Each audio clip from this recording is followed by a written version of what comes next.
Yeah, welcome everyone, and this is episode one, potentially the first and only episode, depending on how this goes, of Just in Case, where I'm going to take real life cases from real students and then dissect them and basically walk through my thinking process so you can learn from how I'm thinking about it and approaching it, but also apply these cases to your own uh, learning and your own scenarios as well. So we've got a group of people here that you'll get to meet very soon, and we're gonna go through as many of these as possible, as deeply as possible.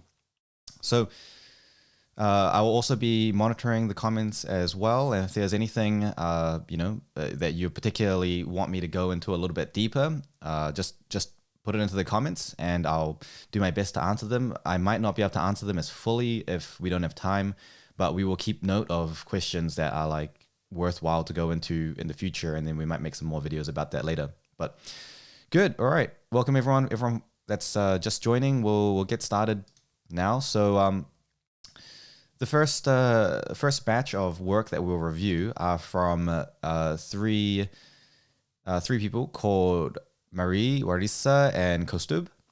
So Marie, we'll start with your work, and if you can just start by talking about what exactly it is that you're kind of struggling with and that you would like help on. Okay, so my question is how to learn a subject in a foreign language that is not your native language. Because in my case, I'm Korean but was born in Russia. So my native language is Russian, but I have to study all my subjects in Korean. And so before even learning new information, I have to double translate everything from Korean to English, and only then, um, start learn something. So Mm. it's very frustrating because I spend a lot of time doing this, and it actually mm, doesn't help me a lot because I still don't get good grades. Yeah. Um, Okay, yeah. so just walk me through the process that you're using right now in terms of actually translating this and how you're approaching it. So step by step, so I can kind of visualize what you're doing. Yeah, so for example, there is a book and I have to like translate almost every word that is in this book into English. Mm. And then after I translated it, I just yeah, usually I take linear notes, but it actually doesn't work yeah very Mm. well. So I just translate it, remember words that I've translated into English. And then if I have a test, I just remember these words that I've remembered and try to match them. Yeah, and because the original text is actually uh, so the original text that you're reading in, like, is it you have to translate everything? Yeah, almost everything, like 80% maybe. And what type of resources kind of are we talking about here? And also, what are you using to translate it? Yeah, for example, it's like anatomy book, and I use just Google Translate or dictionary to translate it. Okay, so well, one question that I would have is, can you just get the can you get a copy of the initial original resource in another language? Yeah, I can find information that I'm learning Korean in English, but I still have to learn it in Korean because all tests are in Korean. Right. So the main thing here is that sorry.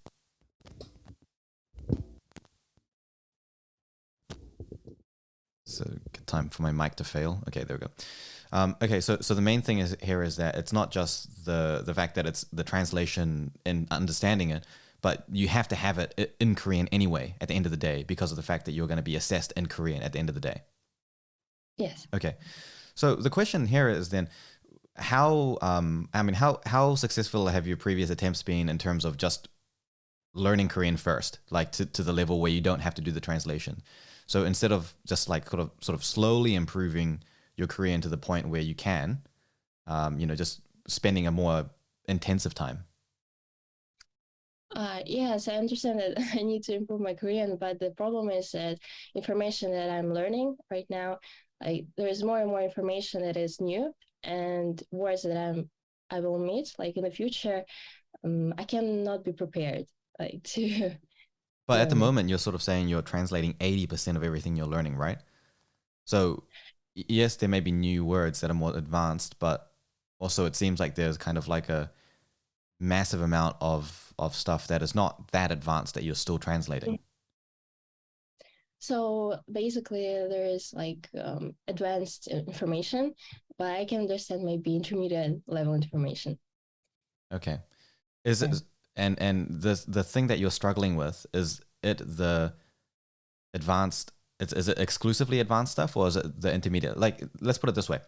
If you could get your proficiency, language proficiency, to the point where all of the intermediate things were handled, like you would had total, confidence with the intermediate level language stuff,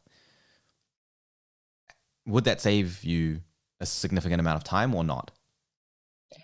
I think not, because like again, there's a bunch of information that is new, and there are words that I don't know, for example, and there'll be more new words because like Korean language is very wide and Okay, sure. Right. Okay. So it's quite it's kind of a tricky situation, because there's a couple of different angles that I will be looking at, and I'm not going to say like I'm 100% sure in terms of what's going to be the best for you, but there's a few things that I would be thinking about. So if we simplify the scenario, I mean, at the end of the day, if your language proficiency is holding you back, and it means that you're having to translate everything that you're learning, um, then that is going to, you know, take more time, right?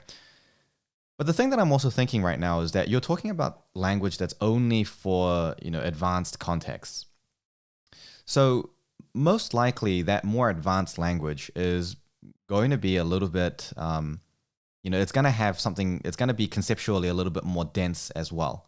It's not going to be something that's, relatively simple. So when you're reading through something, even though you're spending a lot of time translating the more advanced words, do you it doesn't sound like you would struggle with covering the content to the point where you're actually able to, understand what's being said. Like when you're reading through it, you, based on what you're explaining, it sounds like you would still have a reasonably good grasp of what's being said. It's just that the sort of key words and the concepts and things, you're just not really clear like what exactly that word is, but you are seeing like what they're trying to say about it.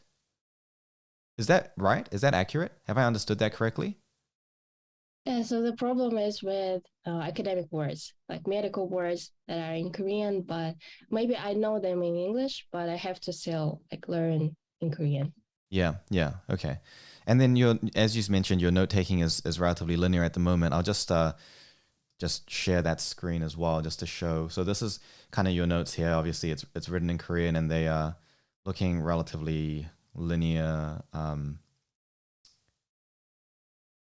But the thing is, okay, the thing here is that your notes are not like fully linear. There's something that I usually call this mixed. So you have some linear aspects, but then you also have aspects that are uh, a little bit like more flow charted, a little bit more mind mapped. It's not completely linear the whole way through. It's still felt fairly linear, but you are using some types of diagrams every now and again. So it's somewhat mixed. Yeah. So um, so all the you've got these pages near the end where you just have like the Korean words and like the English word next to it. Are these basically all the words that you kind of had to look up? Yeah, so I just create a list of words I have to remember and just learn these words before the exam. Right, I see. I think personally, there's two things that you're going to need to do. Because of the fact that these are advanced, more term like technical words, you are going to have to actually learn them as is. And given the fact that you don't have time to just kind of, spend like 6 months just learning words and not study everything else unless you like take time off, uh, this is a situation where a simple memorization technique, such as the use of like Anki or flashcards or something like that, some kind of spaced repetition flashcard method, is going to help you with just remembering the words. The problem with doing that, though, is going to be that it increases your repetition volume, which means that you're now going to have, for example, flashcards and things on the actual content that you're learning, which is going to take time. And then on top of that, you have to have flashcards on just the language aspect of it, which is going to take even more time. And I can see here, based on just the notes that you've sent me, this is not like one massive topic, but already here you've got sort of like 20 to 30 words that you're going to have to add on there. So for every topic, if you've got 30 more flashcards that you're going to have to add on, that's going to start adding on a lot more volume, because you're going to have to repeat each one of those things like 3 to 5 times. So every topic, you're giving yourself like 120 cards worth of work that you have to do. So that's not going to become sustainable. So you're going to have to change a few things in terms of the way that you're studying fundamentally first, to try to save yourself a little bit more time as well. When you do your tests and exams and things like that, do you see a pattern in terms of the types of questions that you tend to struggle with the most? When I'm preparing for the exam? Yeah. Do you tend to struggle with questions that are more about just the terminology, or do you tend to struggle with questions that are, actually conceptual as well, or more kind of, complex? No. Just the problem is with translation. The content, I can understand it, but if I see it in Korean, then it's like a blank space. Right. Okay. Yeah. So in this case, I would recommend, adding on those flashcards, and then on top of that, try to do a basic association for each word as well, just to try to get just to speed it up a little bit. So even if we are using something like flashcards, we can try to reduce the number of repetitions it's going to take. Instead of it requiring 5 repetitions, we can make it so that it might only require 2 or 3 repetitions. So in your notes, I can see that you've actually grouped a couple of these things together, like pharyngeal, palatine, lingual. Like you've linked these words together and you've created a group based on the fact that they're closely associated, right? So try to find, if you've got, like, let's say a list of 30 to 40 words, try to group these words together, and maybe groups of 3 to 4 words, at most 4 words per group. And try to group them together in a way that makes each word a little bit easier to remember. So for example, like all the types of fluid, right? Interstitial fluid, extracellular fluid, intracellular fluid, all the types of fluid, you might group them together. The idea here is that we want to make it so that each new word we're trying to remember, we want it to be easier to remember the related words. So we don't want to look at it in terms of like one word and then another word and then another word and another word. We want to see it as like this group of words where all of the words are very similar, either in terms of the characters that are being used, or even in it could even be just based on how you feel it is easy to remember it. So for example, if there are some words that the character itself or something is not necessarily the same, however, you find it easier to remember because it reminds you of another word.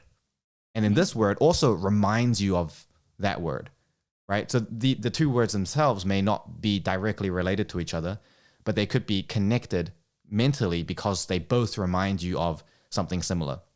So that could be one way you group it, or you could group it based on, shared characters, or shared, root characters or something like that. And so just try to group it in terms of groups of no more than 4. So that now, instead of having, if you've got 30 words here, instead of having 30 separate flashcards, you'll just have sort of 10 flashcards of 3 groups of words. That should help you to reduce the number of repetitions you need to remember them. I think for now, because there's probably other things that we can optimize with your studying, but given that this translating thing is taking up so much time and mental space, it's going to be the thing that we want to work on the first before moving on to anything else, I think. So that would just be like one very simple recommendation that I could make. Have you tried this before in terms of actually like remembering the words in groups of 3 to 4? Yes, I've tried it. And also I've tried to make groups depending on the root of the word, but it doesn't work for many other words. So maybe give me some examples of like how it would not work, because you can usually always make it work somehow. It just depends on how you're trying to connect it. yeah, just maybe one part, like one mm, letter, maybe the same in 2 words or 3 words, so I can remember them. But like other words, they are not connected Okay, like that. so if they're not connected, you should actually try to find the words that it would be connected with. Mhm. So even if you haven't learned it now, it's better to, because there are going to be words that it might be connected with that are not necessarily something that you've learned right now in this particular lecture or something. It could be something that you learn in 10 lectures from now in a different topic. It could be something you learn 2-3 years from now when you're actually talking to people about this topic, right? So even if there isn't a word that you have picked up directly in your learning that's related, it's going to be better for you to add on at least 1 or 2 other words outside of the scope of what you read that are going to help you to remember that. The added load of having, let's say, 2 more words to remember that otherwise you wouldn't have had to try to remember is going to be counteracted by the fact that it's going to be easier to remember it in the first place. You want to avoid isolating information just wherever possible. Have you tried that before for those words that you weren't able to group? No, that's why I was struggling with them and couldn't remember really quickly.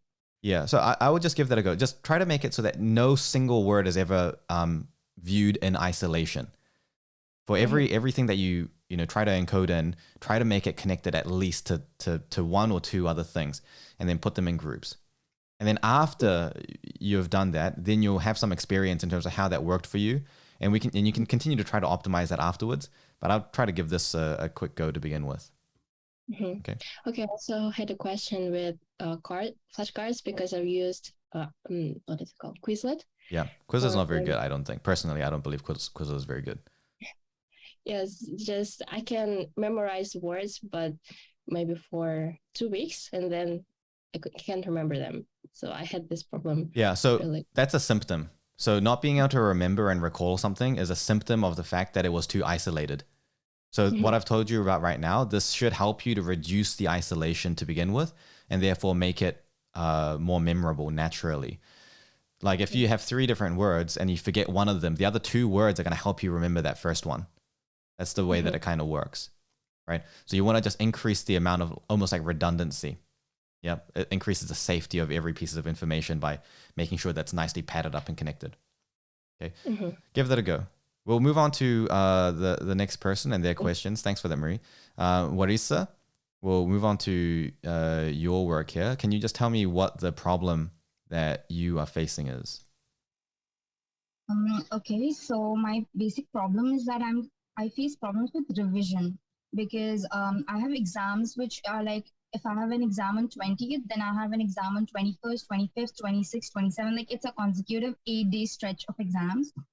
And in India, we have the system of going to like a different location to give our examination other than our parent location or where I'm usually studying. So it takes around like 1 hour, 2 hours for traveling. So after that, I have like just about 5 to 6 hours of time to actually review everything that I've done for that subject. And each subject has like 100 marks for the exam. So I suffer a lot with like revision patterns because I don't really get the time. The content is huge, but then I don't get the time to like revise everything. Yeah. So when, like, let's say that you learn something for the very, very first time on the first of the month. Okay. Okay. When would your test and exam be for that? Actually, I am doing a professional course, so we have like a 6-month gap before every exam, Okay. 6 months to 7 months. So I can take mock test on my own, but the main paper would be after 6 months. Okay, so when you're like, so even if, and you're saying that those exams are all kind of like back to back, right? So you don't really have any time between exams to review the material again. Okay, so the important thing here is going to be about not needing to review it on the very day. So even if you've got an exam like 25th, 26th, 27th, 28th, 29, you want to get to the point where it doesn't matter. You don't have to even look at it again. Well, because you've got sort of 6 months before that, right? To make sure that you're at a good position. You don't want to have it so that the performance of your exam depends on what you did the 5 hours before the exam. So how are you preparing yourself in the 6 months leading up to the block of exams? So basically my study pattern is, first I do priming. So I like to prime before my exams. I go through past year question papers. I look up like YouTube videos on like if there are existing videos on the topic that I'll be studying. And then I further go on to like video lectures that I get from my professors. So it's a recorded lecture. So I watch and like, annotate whatever he's dictating and like ask us to underline and stuff. And then I just note down the difficult points and stuff. And once I'm done, I try to make notes and that's it. After that, revision, due to the amount of content, I don't really get the time to review stuff again. Okay, so the first thing is going to be just a quick question here. This course that you're taking as well, this is actually a course designed like an Indian person, is like an Indian course. Yeah, definitely. So I'm like somewhat familiar with the educational norms and practices of India because I've just got so many Indian students, and in most cases I've found is that the practice of how Indian education tends to teach focuses on a lot of volume style of teaching, which is not necessarily effective and efficient way of learning, especially for sort of modern day types of assessments. So one of the things that you said was that you're kind of like annotating things and underlying things that the lecturer sort of told you to underline. I wouldn't do that. I wouldn't follow the instructor's advice on how to learn it, because it's most likely that the way that they were trained on how to teach things is in a way that the more recent research kind of says that it's not a very effective way of doing things. I know that I have a lot of Indian students of all ages and stages really struggle because the way they're trying to learn it is at a very it uses a lot of that sort of lower order learning, which is how education kind of used to be, especially in Asia. It still is in a lot of places. But then the way that they're being assessed is a mix of different levels. And so it's going to be very hard to achieve those higher levels. It'll be very time consuming and very repetitive to do that. So there's probably a few things that we can optimize in just the first initial way that you're learning the information. I have a look at some of your notes now. So I'm going to change here. You probably won't be able to see this, but I'm just flicking through the things that you've sent through. And your note taking, it looks like it's like a somewhat mixed but mostly linear method of note taking. It looks like. I'm gonna assume here that these headings that you've created, you've got a heading here that says properties and then geometric mean and then properties of GM. These headings, I'm assuming, these are headings that were just given to you. They're the same headings that were taught to you. They're the same headings that were, in the lesson. Is that right?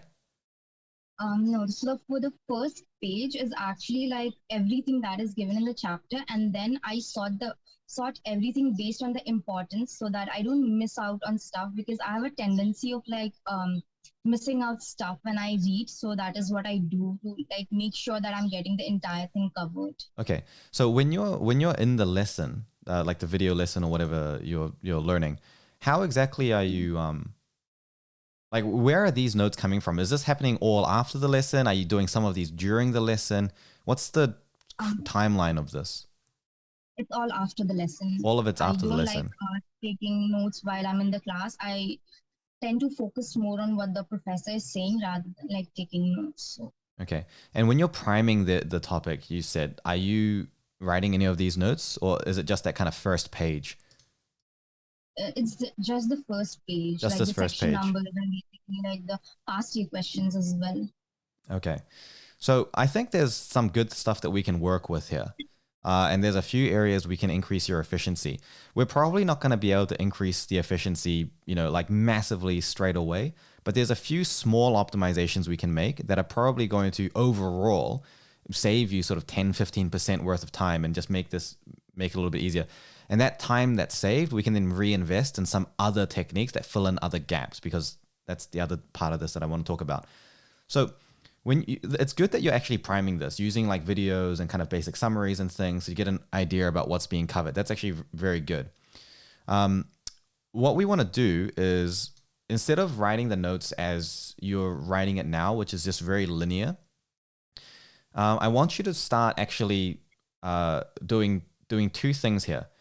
I want you to start, first of all, trying to figure out which of the ideas that you've written are the most important out of everything that you've written. Sort of, and those ideas, they could be literally like one item on your list, or it could be saying like, okay, these 3 or 4 items are all kind of, important for the same reason, and then you can relabel that. You can make your own keyword to summarize the idea of multiple things. But what we want to do is, for basically any topic, we want to get to a point where there's sort of only like 3 to 5 very key main ideas that we have identified as being the most important.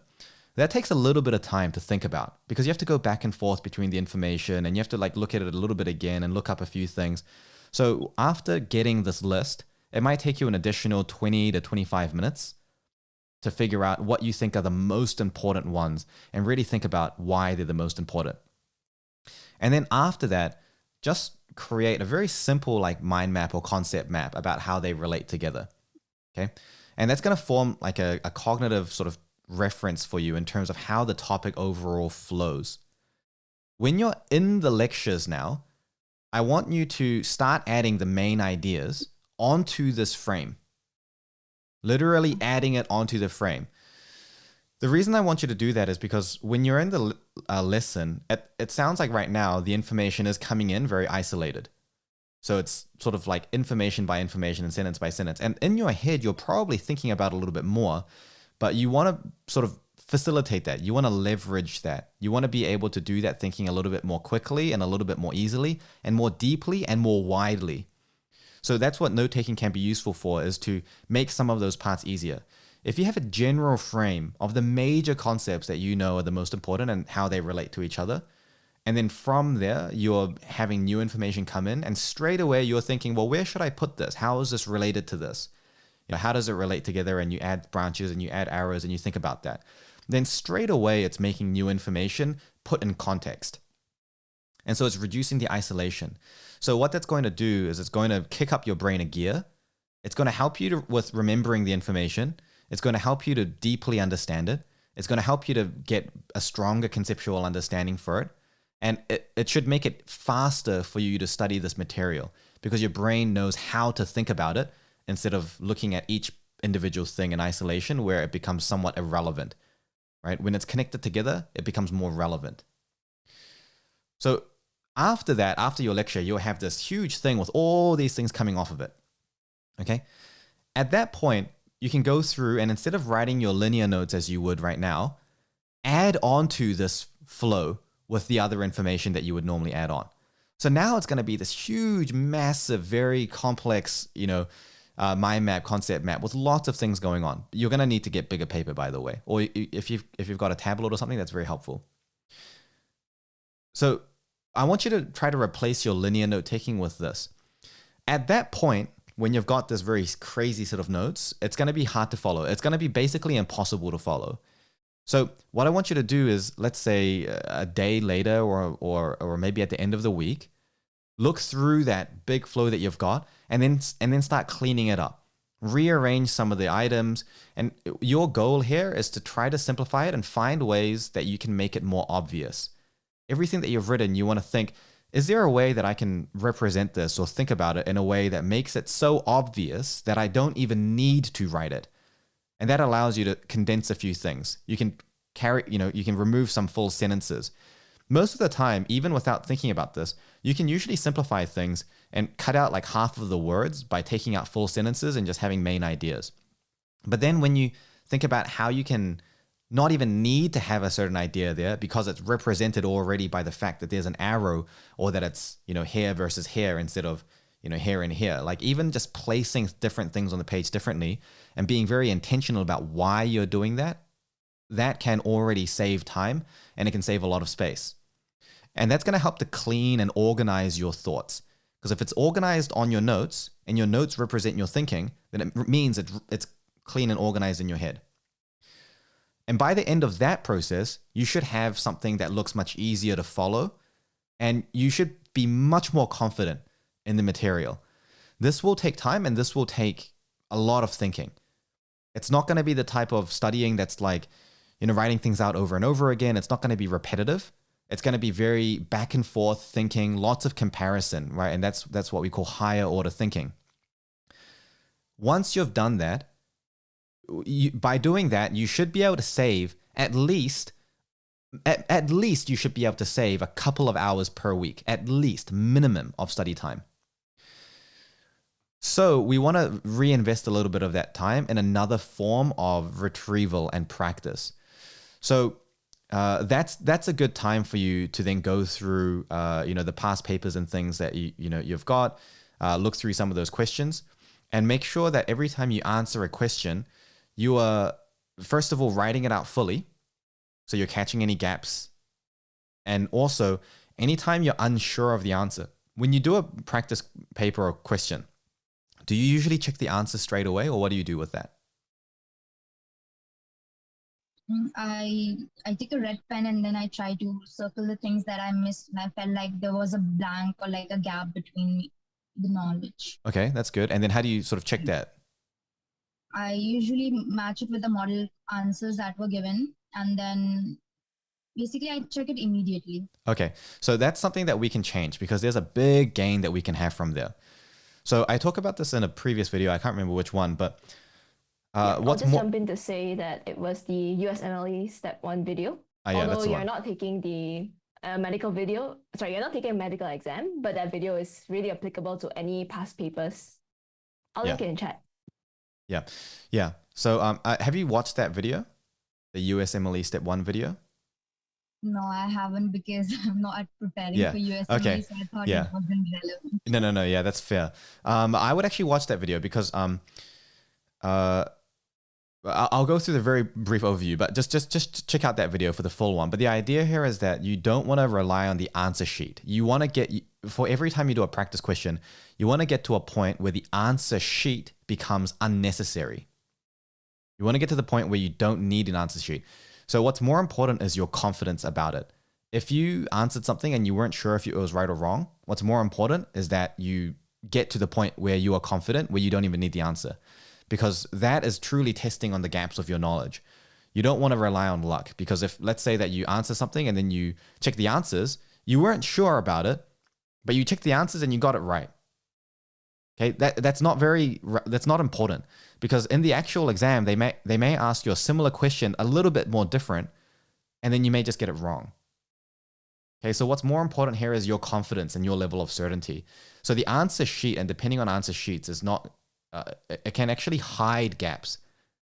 This is another reason why when you do exams and things, you can go through past papers and you may feel like you answered everything that you could, and then when you get to the exam, a question that comes up very similar to one that you've already studied, and you still get it wrong. So it's important that we're not covering up any of these gaps. So again, not checking your answer straight away, and then getting to the point where you don't need the answer by reviewing the notes and looking things up and studying it again, that's going to take more time. And that's the reason why this type of strategy is often very difficult for people that already don't have any time, which is why step 1 is we change the way that you're fundamentally learning it first, because that's going to allow you to save maybe 2 or 3 hours a week, which you can then spend on doing this, because you've got 2-3 extra hours per week, opening the door for an activity and a method of studying that you previously weren't able to access.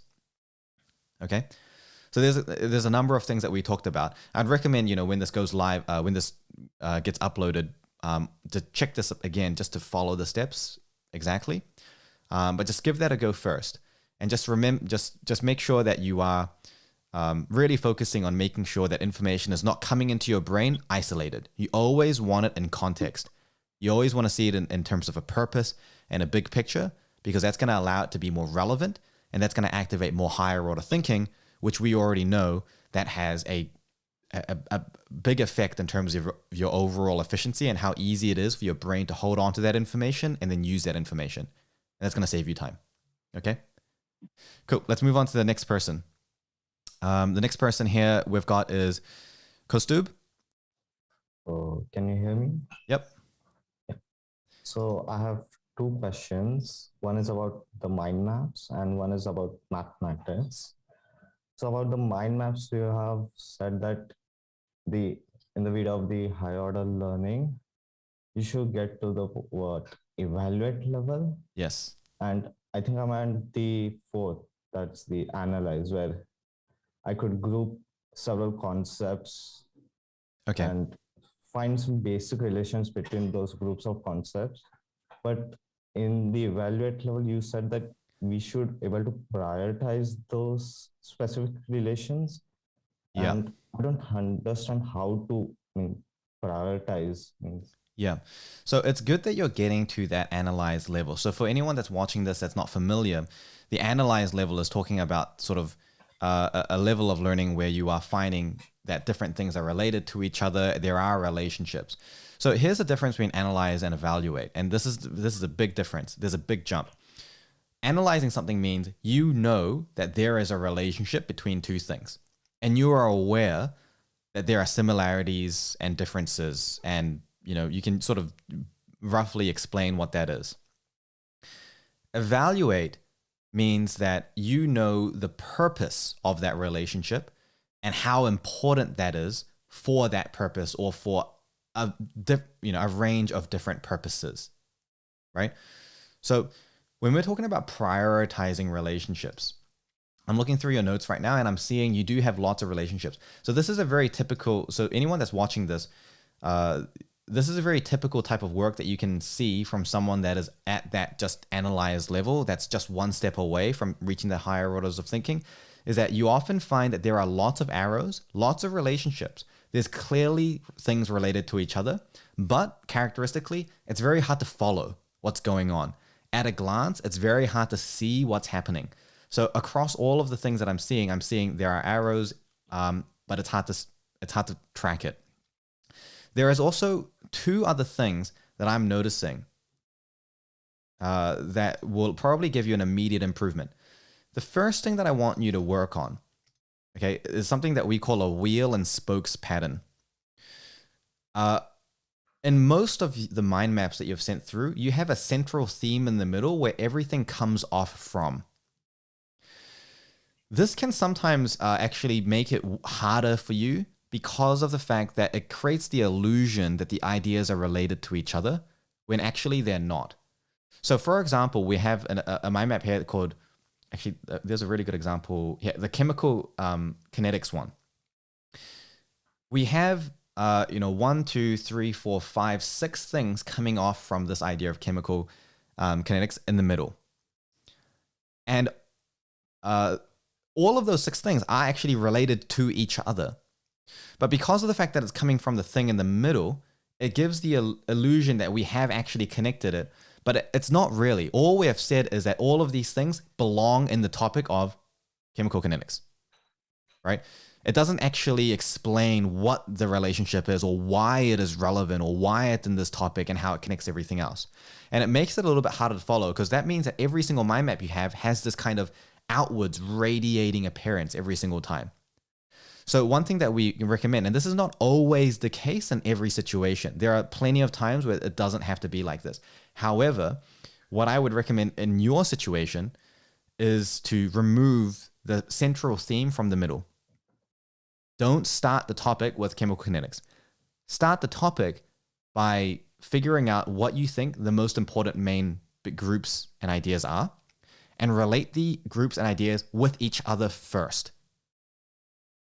So now it's going to create more of a flow rather than like a wheel, with lines radiating out from it. That small change will make a very big difference because that's going to force you to think about how the main ideas are related to each other a little bit more deeply. And it's going to force you to think, is this really even a main idea in reality? Or do I just feel like it is? But now that I think about it, it's not really, it's actually something else.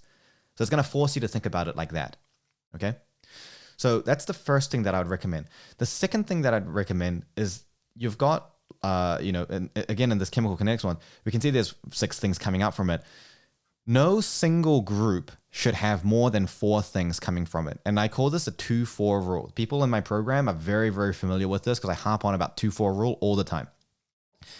2-4 rule says you should aim to have only 2 main ideas coming off any individual group at a maximum of 4 things. Okay, so you've got 6 things here in chemical kinetics. You don't want that. You want to reduce that down to 4. Well, actually, you don't want chemical kinetics in there at all. But even for something else, like I'm trying to find another example. It's good that you've sent through lots of stuff to look through. I mean, it's actually kind of hard to find a specific example, but basically, if you had any individual single group and that had more than 4 things coming off of it, you want to make sure that that's not going to be the case. You'll find this is you'll realize that it's harder than it seems when you take that central theme out, because now you're having to connect things differently. It's going to change the structure, it's going to change the flow, it's going to change the way that you think about a lot of things, and you'll find that it's harder to stick to that 2-4 rule. And the reason that that's important is there's a number of reasons in terms of your, the mental effort that it takes to hold on to the amount of information, the effect that has on your retention and your memory. But it importantly forces you to be very, very clear in terms of how you're prioritizing ideas. It's no longer enough just to say, okay, here's something and it's connected to this, this, and this, and this. You have to say, okay, there's too many things. I need to figure out the 2 most important things. And that, again, that filter makes you think about the information to a higher level, because now you have to fit it within 2. Okay? Yeah, actually, I have done that. I mean, I was experimenting with mind maps. I have actually sent the SN reactions, I believe. So it's at the end of the album.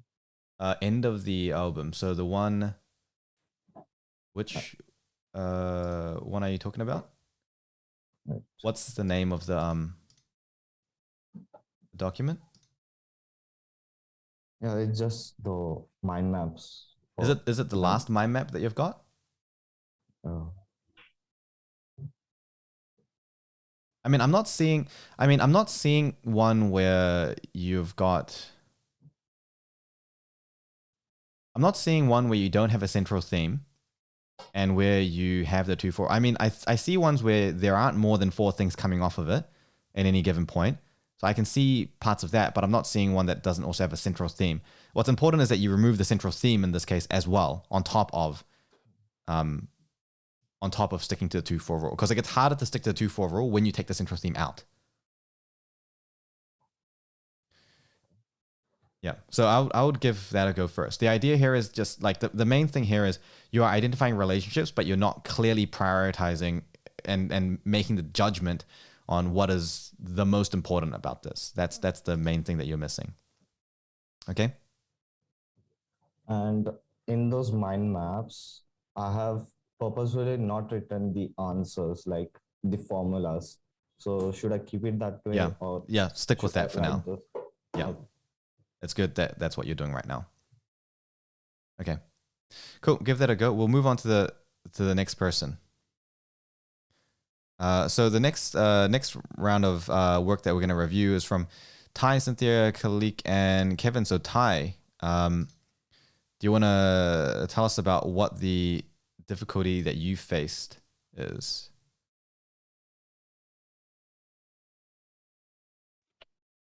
Hi, can you hear me? Yep. So I guess it's a few problems spread throughout my learning process.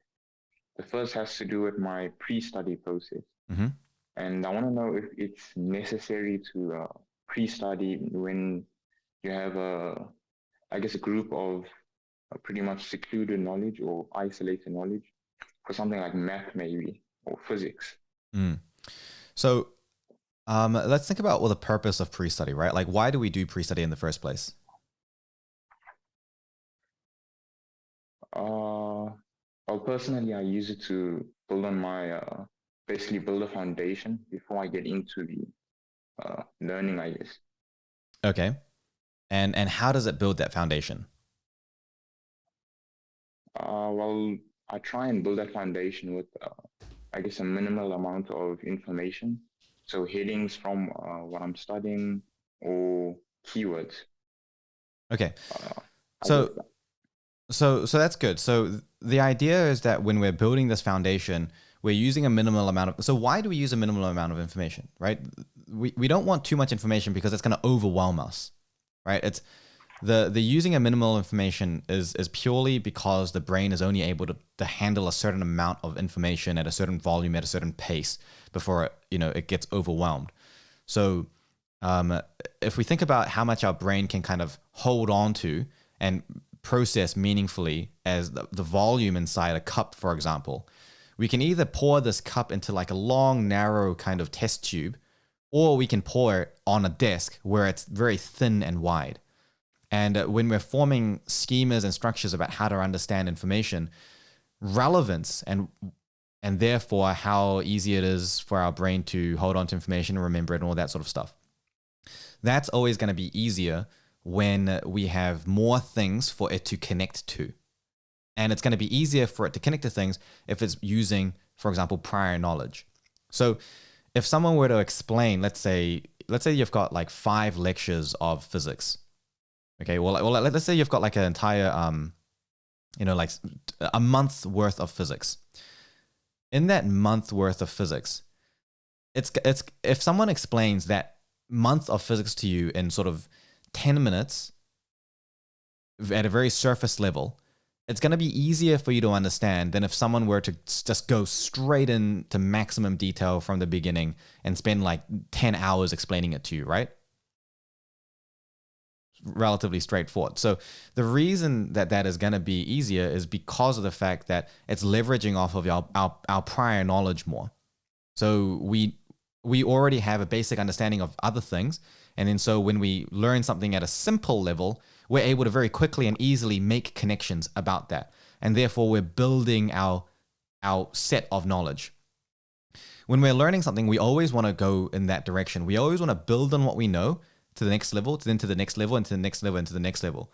And that means that even very detailed, advanced information that may initially seem isolated, it's going to be easier to make it, put it in context and make it more relevant, because there are more chances for it to be connected to other related things. Often a problem with trying to make things relevant, if it feels in isolation, is that we may lack enough understanding about a broad enough range of things to figure out how and why it's relevant. In a formal education setting, one way that we can kind of make this easier is by just simply looking at how we're going to need to retrieve that information later anyway. So that could be something like an exam that you're looking at the very beginning, just to see, well, how exactly do I tend to be tested on this? And what are the ways that I might struggle with the most? Like, for example, they may have certain questions that you think, okay, that's reasonably fine, I can just learn and do it. Then there might be some questions that you think, okay, these are like pretty challenging questions. Like, that's going to be a fairly deep level of understanding about a topic. And even if you don't know the topic, you can read the question and kind of guess that it feels like this kind of question is going to be a little bit more advanced. And so what that can do is it can kind of prime you in terms of the way that you can think about this. So it's kind of this long answer, but to bring it full circle back in terms of, do you need a pre-study if it feels like it's sort of secluded or isolated in the first place? The number one thing is to understand, is it truly secluded and isolated? Or is it simply that it feels secluded and isolated right now purely because you lack the information in the early stage to know how it can be integrated and made more relevant in context, right? So that's the first thing. And so we can do that by, first of all, learning about the entire topic at a very surface level. And that can take 15, 20 minutes. Very, very quickly getting a scan through the entire topic to think about all the different angles and all the things that you're learning and why that might be relevant, what purpose it serves. And then based on that, you might think, oh, I can actually start seeing how some of these things that seemed relatively isolated might actually be relevant for, combining it with this thing and then this thing for this kind of purpose. So that could be one thing. But at the end of that, let's say you still don't know. Then you might want to go through and look at some exams and see how they're going to test you on it. After doing that, if it is truly isolated, it doesn't seem to be related to anything else. It doesn't help you understand anything else. It doesn't serve any purpose that is shared with anything else that you're learning. And it doesn't even seem like in the exam they test you in a way that requires you to think about it in relation to anything else other than just it in isolation. Then you do not have to, spend too much time on like pre-study or framing it or whatever. That is the perfect type of information where you would really just rely on memorization on that. The bigger question then is like, why do they even teach it in your curriculum if it's not even related to anything, So, but you can't control that. So if that is the type of information, then yes, that's the type of thing that you may just learn through just, repetition and memorization. But it's usually the minority, even for subjects like maths and physics and things which might seem more isolated. It's not often the case. Definitely sort of less than 10% of the things that you learn should fit into that category. Are you doing, I can't remember, did you say that you were doing your IGCSE? No, my A-levels. A-levels, yeah. So, I mean, I'm like fairly familiar with like the A-level like curriculums in terms of like maths, physics, and those subjects. And I can definitely tell you, and we've got, plenty of students for, working through the program that are actually doing those subjects. And I've looked at the work that they've done and the way that they think about it. And I can definitely tell you that there's not much in there that is truly isolated. There's a lot of stuff. I mean, the majority of it feels isolated when you first learn it. But a lot of that is because of the fact that they don't really make the relevance very clear when they teach it to you. But if you go through and like learn it at a surface level, very, very broadly, try to think of how it can be connected and the purpose that it serves, and then look at the exams and how they retrieve it. 9 out of 10, like 99 out of 100 times actually, for something like A-levels, you're going to find a way that it actually serves a greater purpose that then makes it easier for you to understand how you can use it, how to think about it, and then, bring your thinking to a higher level. Oh, okay. Thank you for that. I guess my second problem would be when I'm actually doing the learning, I kind of get muddled up with the questions I need to use in order to build importance and relationships. I'm not really sure the sort of questions I should ask myself. Yeah, so that's actually a very difficult one to answer because that's not a simple thing. Because it depends on the subject and it depends on how you tend to think about it versus another person, how they tend to think about it. So I could give you this set of instructions, but you may interpret those instructions very differently to someone else just because of the fact that, it can be misinterpreted in many ways. It's just like a limitation of communicating through language and things. That, in my experience, is something that actually requires literal back and forth feedback on. Like, okay, I'm going to try to do it this way. Here's what I got to. What do you think? And then someone would look at it with a more experienced eye and say, okay, this part is good, but this part, you should try to think about it more like this. And you need to build this pattern over time in terms of what is the right way to think about it and what is the wrong way of thinking about it. And that is a method of thinking rather than per subject. You'll notice that there are certain types of figuring out why things are important that tend to result in better knowledge structures. So that's not going to be something that's easy for you to do and figure out just through me explaining it just in one go. One tip that I might give that could potentially help, if I just have a look at your notes really quickly here as well. Let me just flick to this. I think right now there's also like what I'm seeing here is that you are connecting together a lot of information. You've in this similar sort of situation as the previous one that I looked at, where there are relationships between things for sure, but those relationships are not very prioritized. It's hard to follow what's going on. And so again, here it would be about saying, well, yes, I've got relationships and things that are important, but what are the sort of main, most important things to start with? And how do those things connect together first before adding on a lot of the detail? What it looks like is happening is that you're adding on a lot of the detail first, and then you are finding the relationships and connecting them. And what tells me about that is that some of these arrows are like very, very weird. They're like reaching across the page and they're crossing over each other. And it just makes me think, like, if you knew that these things were going to be related to each other and that they were important, and this relationship itself is important to represent, you would not put it on the page where it is, because otherwise it makes no sense, because clearly these arrows are going to be like winding and then crossing over each other.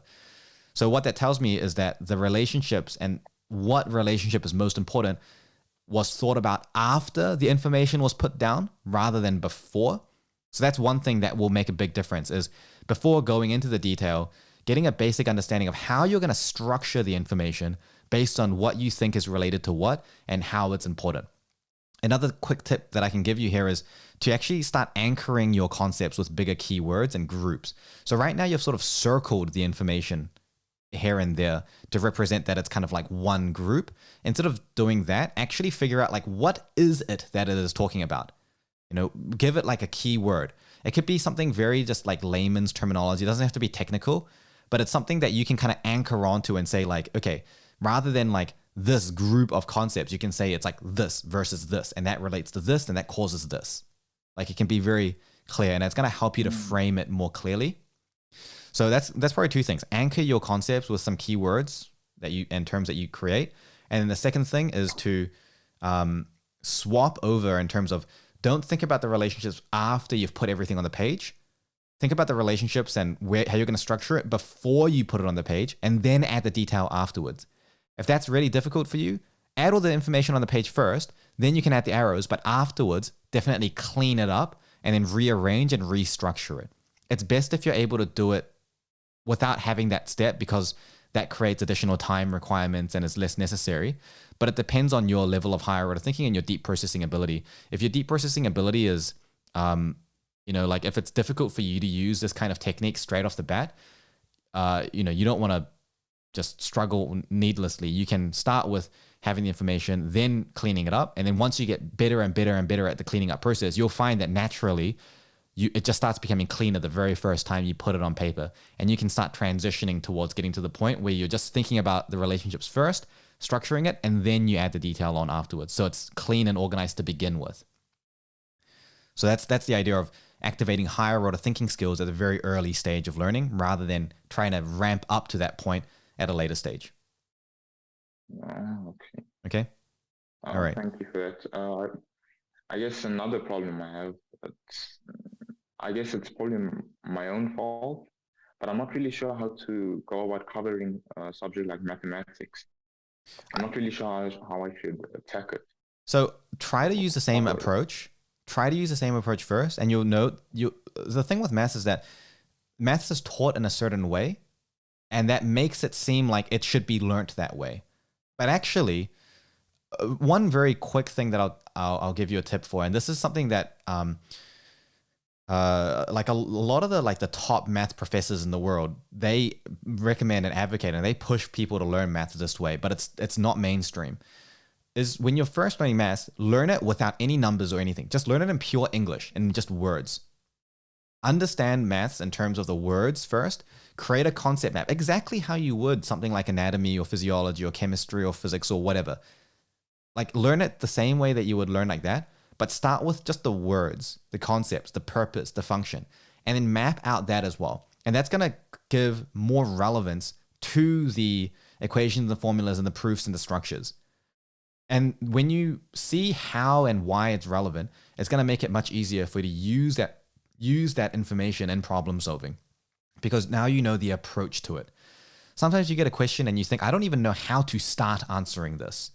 And that indicates that there's an issue with the approach. The easy part about maths is being able to plug in the formula and solve it, expanding the bracket, memorizing a rule. That's the easy part of math. The hard part of maths is being strategic, understanding how to approach something, understanding the concepts that go on behind it, instead of kind of almost like randomly guessing like, will it fit this? Can I use this? Do I do this? And then like, maybe I'll chain it onto this. And getting that type of understanding is more about a good conceptual flow. So it's the same process that I've just talked about. It's just that you can apply it to maths. And it's actually not too hard to do it either.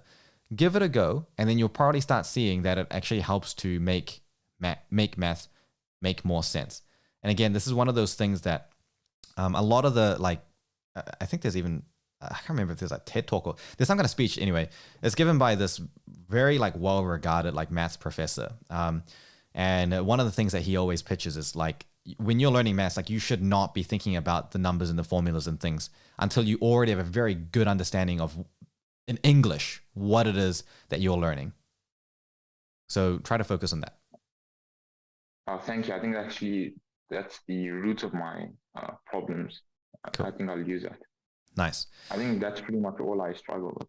Nice. Awesome. Thanks, Ty. We'll move on to the next person, which is Cinthia. Now, like, we were originally going to run the session for an hour, but there's just like heaps more to cover. And I mean, I think it's, fair to make sure that we do cover everything. So I'm just going to keep going, basically. And I'm just going to hope that the stream doesn't just like automatically end, which I'm sure it probably won't.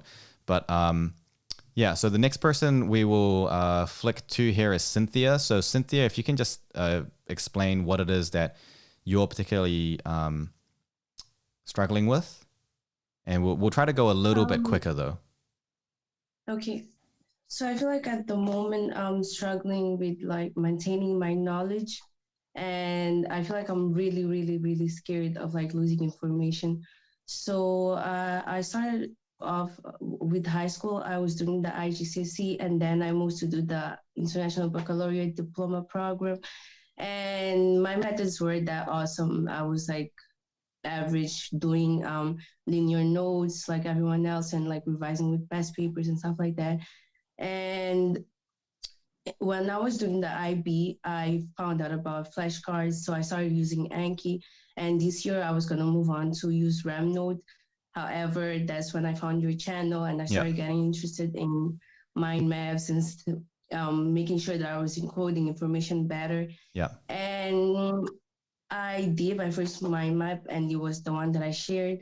And it was really hard, and I could relate to everything that was mentioned in your videos. Like, it was going to feel uncomfortable. So I was like, I knew that it was going to happen, but like, at the same time, I didn't know how relevant my connections were. And I felt like I was always going back and forth with the information. And like, it felt more like copying, pasting, because I was so scared. Like, am I losing these details? What if I don't remember this? Because again, at this level, and specifically for marketing, which is the subject that I did the mind map for, the teacher always requires that we give the same definitions as she does and stuff like that. Okay. So there's 4 things that I want to talk about with regards to that. The first thing, the fact that you found it difficult to do this, right, to create this mind map. There is a few things that you said there. Some of them are good.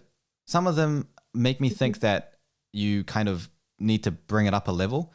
The first thing was that you said it was difficult, and you were going back and forth a lot in terms of going, going through information. So I felt like I was forgetting the information. Like, like my cognitive load it felt really low. Like, I would read something, and I wasn't sure if I really understood it or if I was just trying to memorize it. Yeah, so that's actually a good thing. That's actually a good thing, because it tells me that you're holding yourself to a higher standard of thinking. And so you're not just like reading it and saying, yep, that's fine. Yep. Because think about it normally. Like, normally you may just read it and just write notes, and that's it. Like, you're not even thinking it's difficult. You're not even thinking, do I truly understand it or not? Because you don't even care whether you truly understand it or not, right? When we're trying to do a technique like this, it means it forces us to think about it to a higher level. And so we start recognizing that there are gaps in our knowledge, and we're not thinking about it as deeply. So that's actually a good thing. So it should feel fairly difficult to do this, especially for the first time. But the part that made me worried was that you then said you felt like you're just doing a lot of copy pasting of things. Yes. So what's probably happening there is that you were doing this, you were going back and forth, you were thinking, do I really get it? Does this make sense? And that feeling was uncomfortable. And when it became uncomfortable, you may have then reverted to an easier way out by then just copy pasting information, which makes it feel easier, but it stops making you think at that level of depth. That's potentially something that can happen. So the copy pasting part is not necessarily, that's not something that we should feel. When I look at your actual work that you've submitted, I can see that there's a lot of very good things about this. Like, there is a non-linear aspect. It's actually got a fairly good frame. And I really liked how you framed it in terms of what, how, and who. And then that kind of funnels down through. Like, that actually feels like it makes a lot of sense. So the thinking that goes on behind creating that frame, that is great. You want to keep doing that, more and more and more. At this stage, I'm actually going to say that for your current skill level and the fact that you've just started this and it's a relatively new process, I think you should just keep going on. I'm not going to really even give you any tips about how you can improve what you've got right now, because I think what's important is that you just get more experience and you get more confidence in this method of thinking. And then that becomes easier and easier. You can take it to the next step once you're able to do this pretty comfortably. But just remember that back and forth thinking, does this make sense? Does this work? Does it fit together? Should I put it like this? Should I put it like that? That is exactly what you want to be doing. That is the type of stuff that, helps a lot. Which brings me to the second point. You're afraid of losing out information and forgetting things. Why do you forget information in the first place? Fundamentally, what is the reason why you would forget information? Because just having it in your notes doesn't make a difference, right? Whether it's in your notes or not in your notes, that's not important. What's important is that it's in your brain. So from your brain's point of view, what dictates whether something is going to stay or whether it's going to be expelled and forgotten? I would say how relevant it is and how critically I was thinking about that information at the moment, because I actually found that with this mind map that I did, it was a bit easier to remember it because, like as I mentioned in the form, I was trying to connect like the who, the what, and the how with some concepts that I had learned in economics. So since the subjects had those similarities, it was like a bit easier to think about it. Yeah. So I feel like it's easier to forget like when you just don't know how can I think of this, like exactly. It's easier to forget it.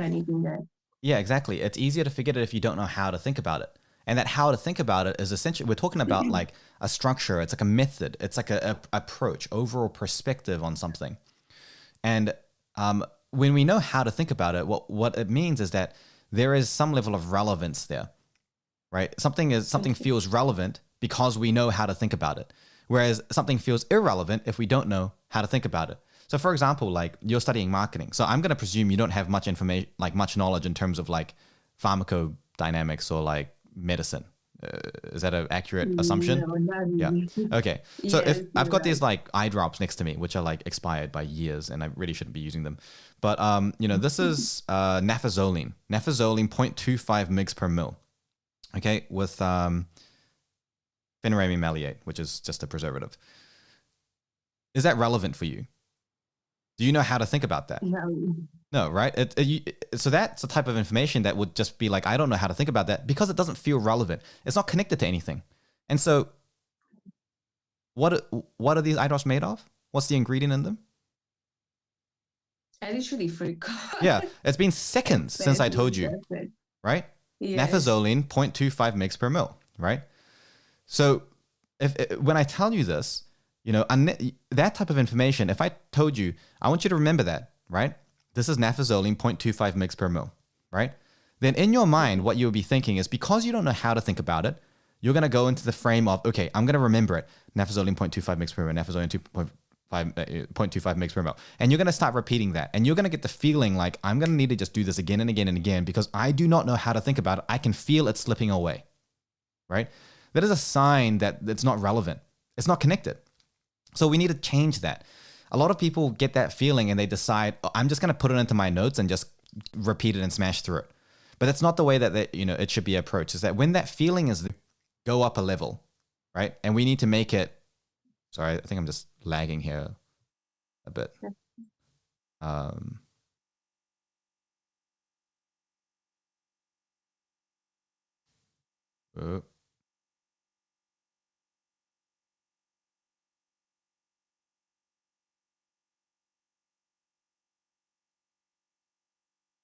Just wait till the lag finishes.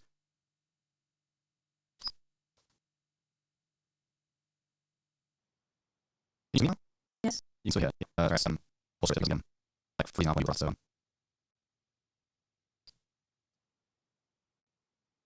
I think it's not we'll talk run about. I mean, like prior time, just like one out.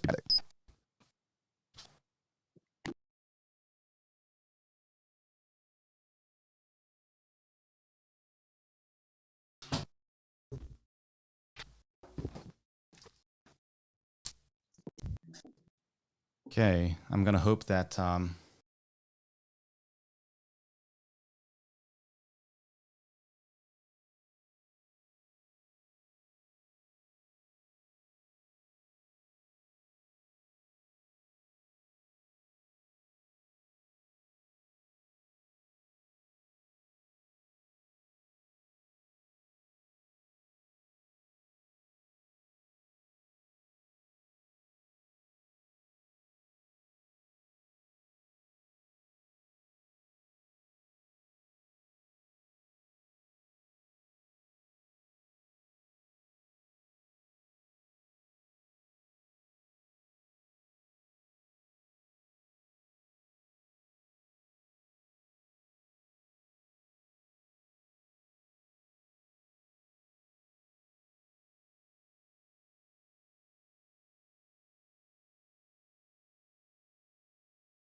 It's working now. I believe it's working.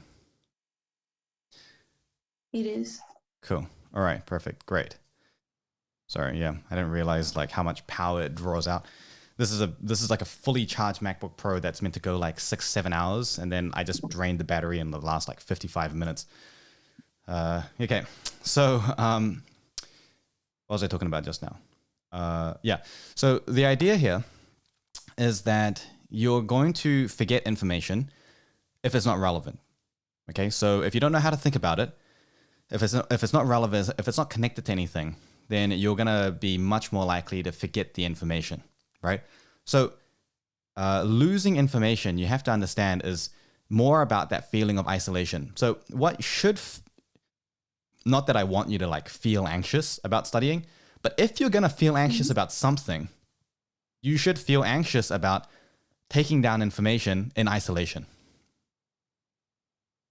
Okay. And I feel like that was the problem that I was doing for so long, because I got so used to Anki, and I was even willing to move to Ramnode, and it was just like this constant, like everything that I was finding, I would put it into a flashcard. So it was like constantly trying to memorize stuff until I found your channel, and I was like, this is challenging. Like I really want to see what he has to say about it, and I really learned a lot of stuff. But yeah.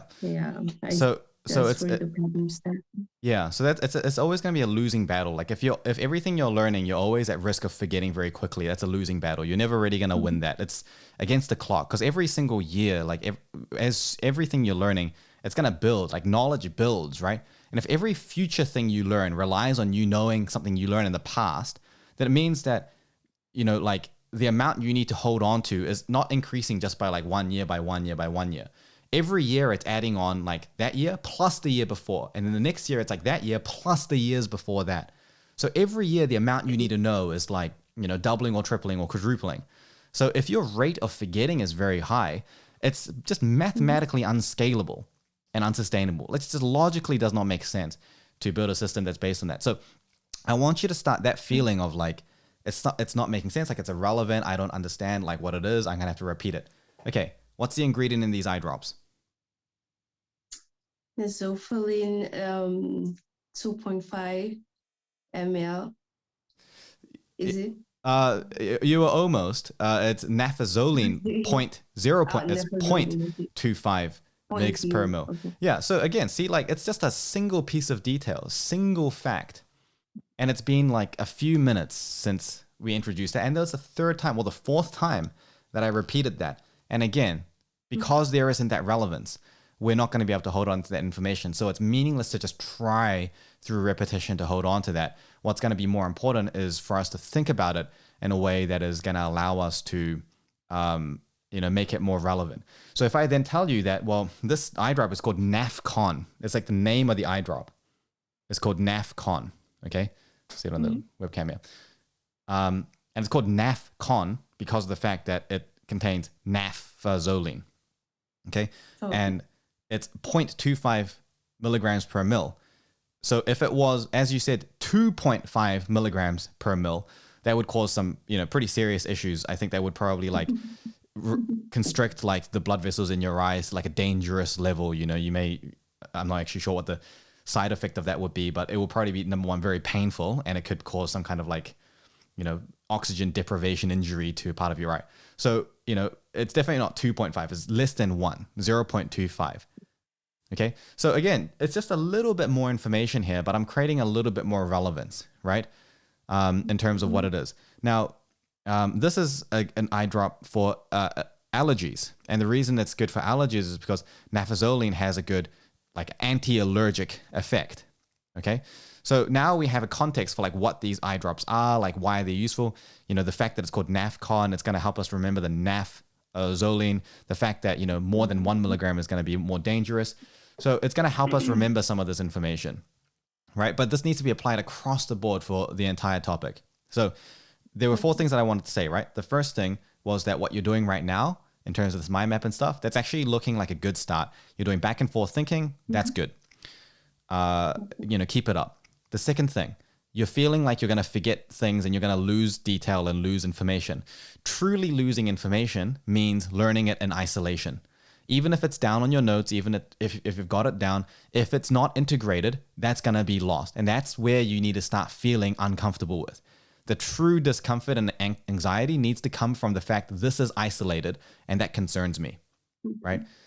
A big reason why a lot of people don't adopt these more integrated learning strategies is because they start realizing that everything they're learning is isolated, and that makes them very anxious. So they just kind of close their eyes and just imagine that they never learned about that. And then so they think like, oh, there's no problems. There are no problems. There's nothing wrong with isolated information.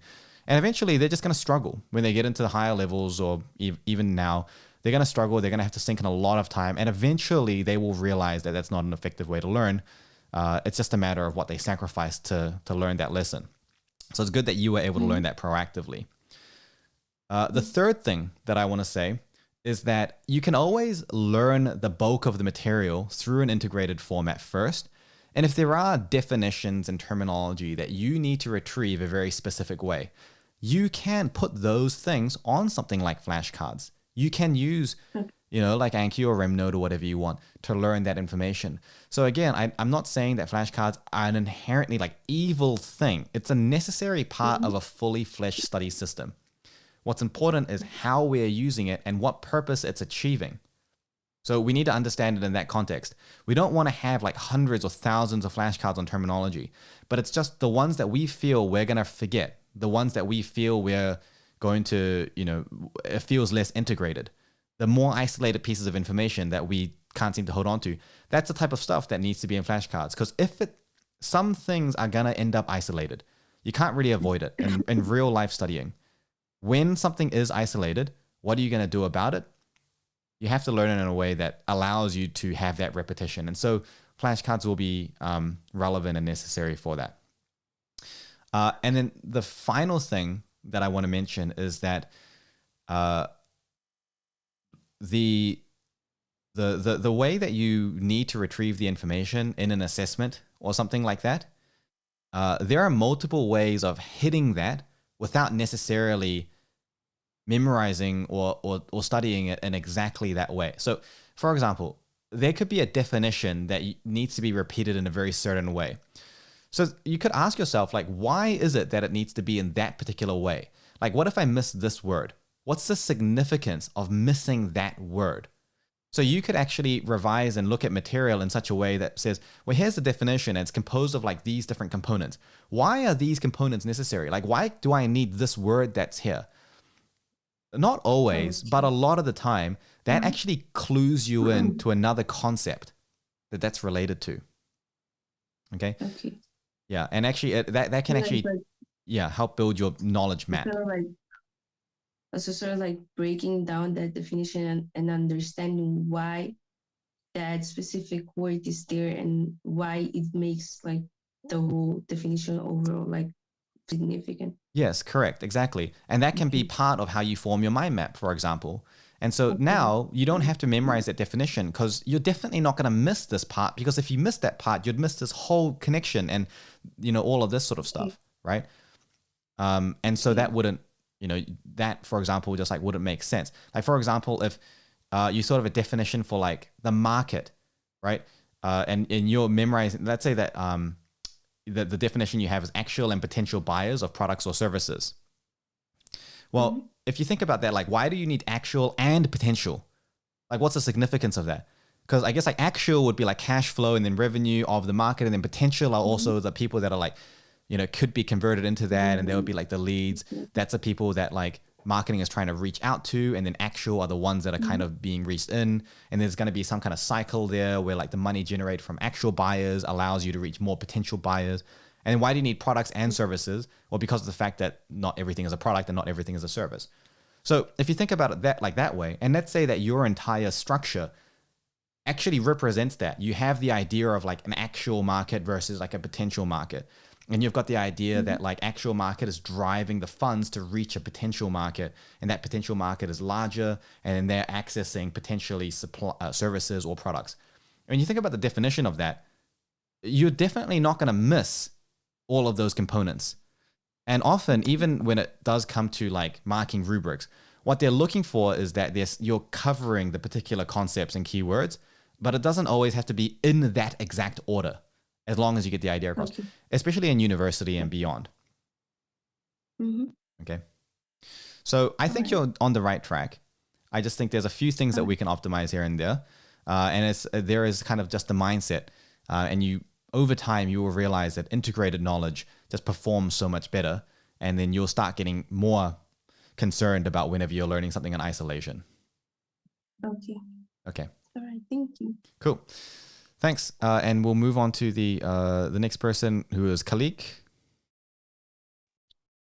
Yep. So to put into context, my school system is where you will learn a concept on the day itself, and you have a pre-study. And then when you have the concept on that day itself, you need to apply the concept to a problem, and then you have a post-study. Then I'll try to make it into a mind map. But whenever it comes to the exams, and it's like in a span of 2 months, I'll forget like maybe 50% of it. And I want to ask, like, how do I fill in that gap? Okay. So again, like I mentioned before, is that the idea of forgetting something is a symptom. Don't think about forgetting something as an outcome. The forgetting is a symptom that there is something that's underneath that hasn't been done properly. So we don't want to get to the point where we're saying we forgot something, therefore we do an additional thing to stop ourselves from to re-remember it. It's better to just not have forgotten it in the first place, right? So 50%. 50% is actually a fairly, it's actually above average. Like most people will forget 50% after 1 week. So if you're forgetting 50% by the time of the exam, that usually means that, there's probably a higher level of deep processing that's kind of naturally going on under the surface. When I'm looking at your notes, I can see again what I've talked about before is that you do have relationships, but the relationships don't seem to be prioritized. It doesn't seem like there's a clear flow of like what is the most important and how has that been emphasized. I can see that especially well in this mind map that you've got about internal and external net, and you've got lots of relationships, but it hasn't been very clearly prioritized. And I'm not sure exactly what the most important ideas are. It's hard to follow it just straight off the bat at a glance. There's just sort of lots of things going on here. And I can see that across the board. So for you, I would actually be giving you the exact same advice I gave a few submissions ago. I can't remember whose work it was. It was mine. Yeah, that's right. I would be strongly recommending to do the exact same thing, where you are basically just, isolating out what the main, most important ideas are, getting rid of the central theme, which is what you're doing with your mind maps in some of the cases as well. Not all the time.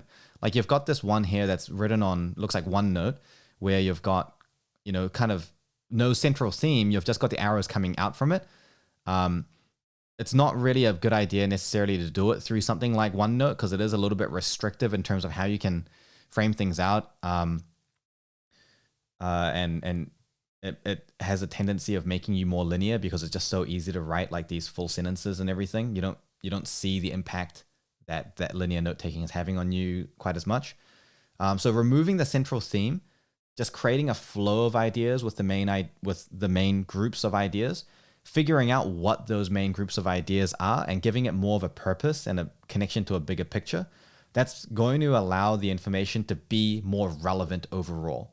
The problem right now is that there are relationships, so things are related to each other, but those relationships overall don't serve a higher purpose. There's no big picture understanding.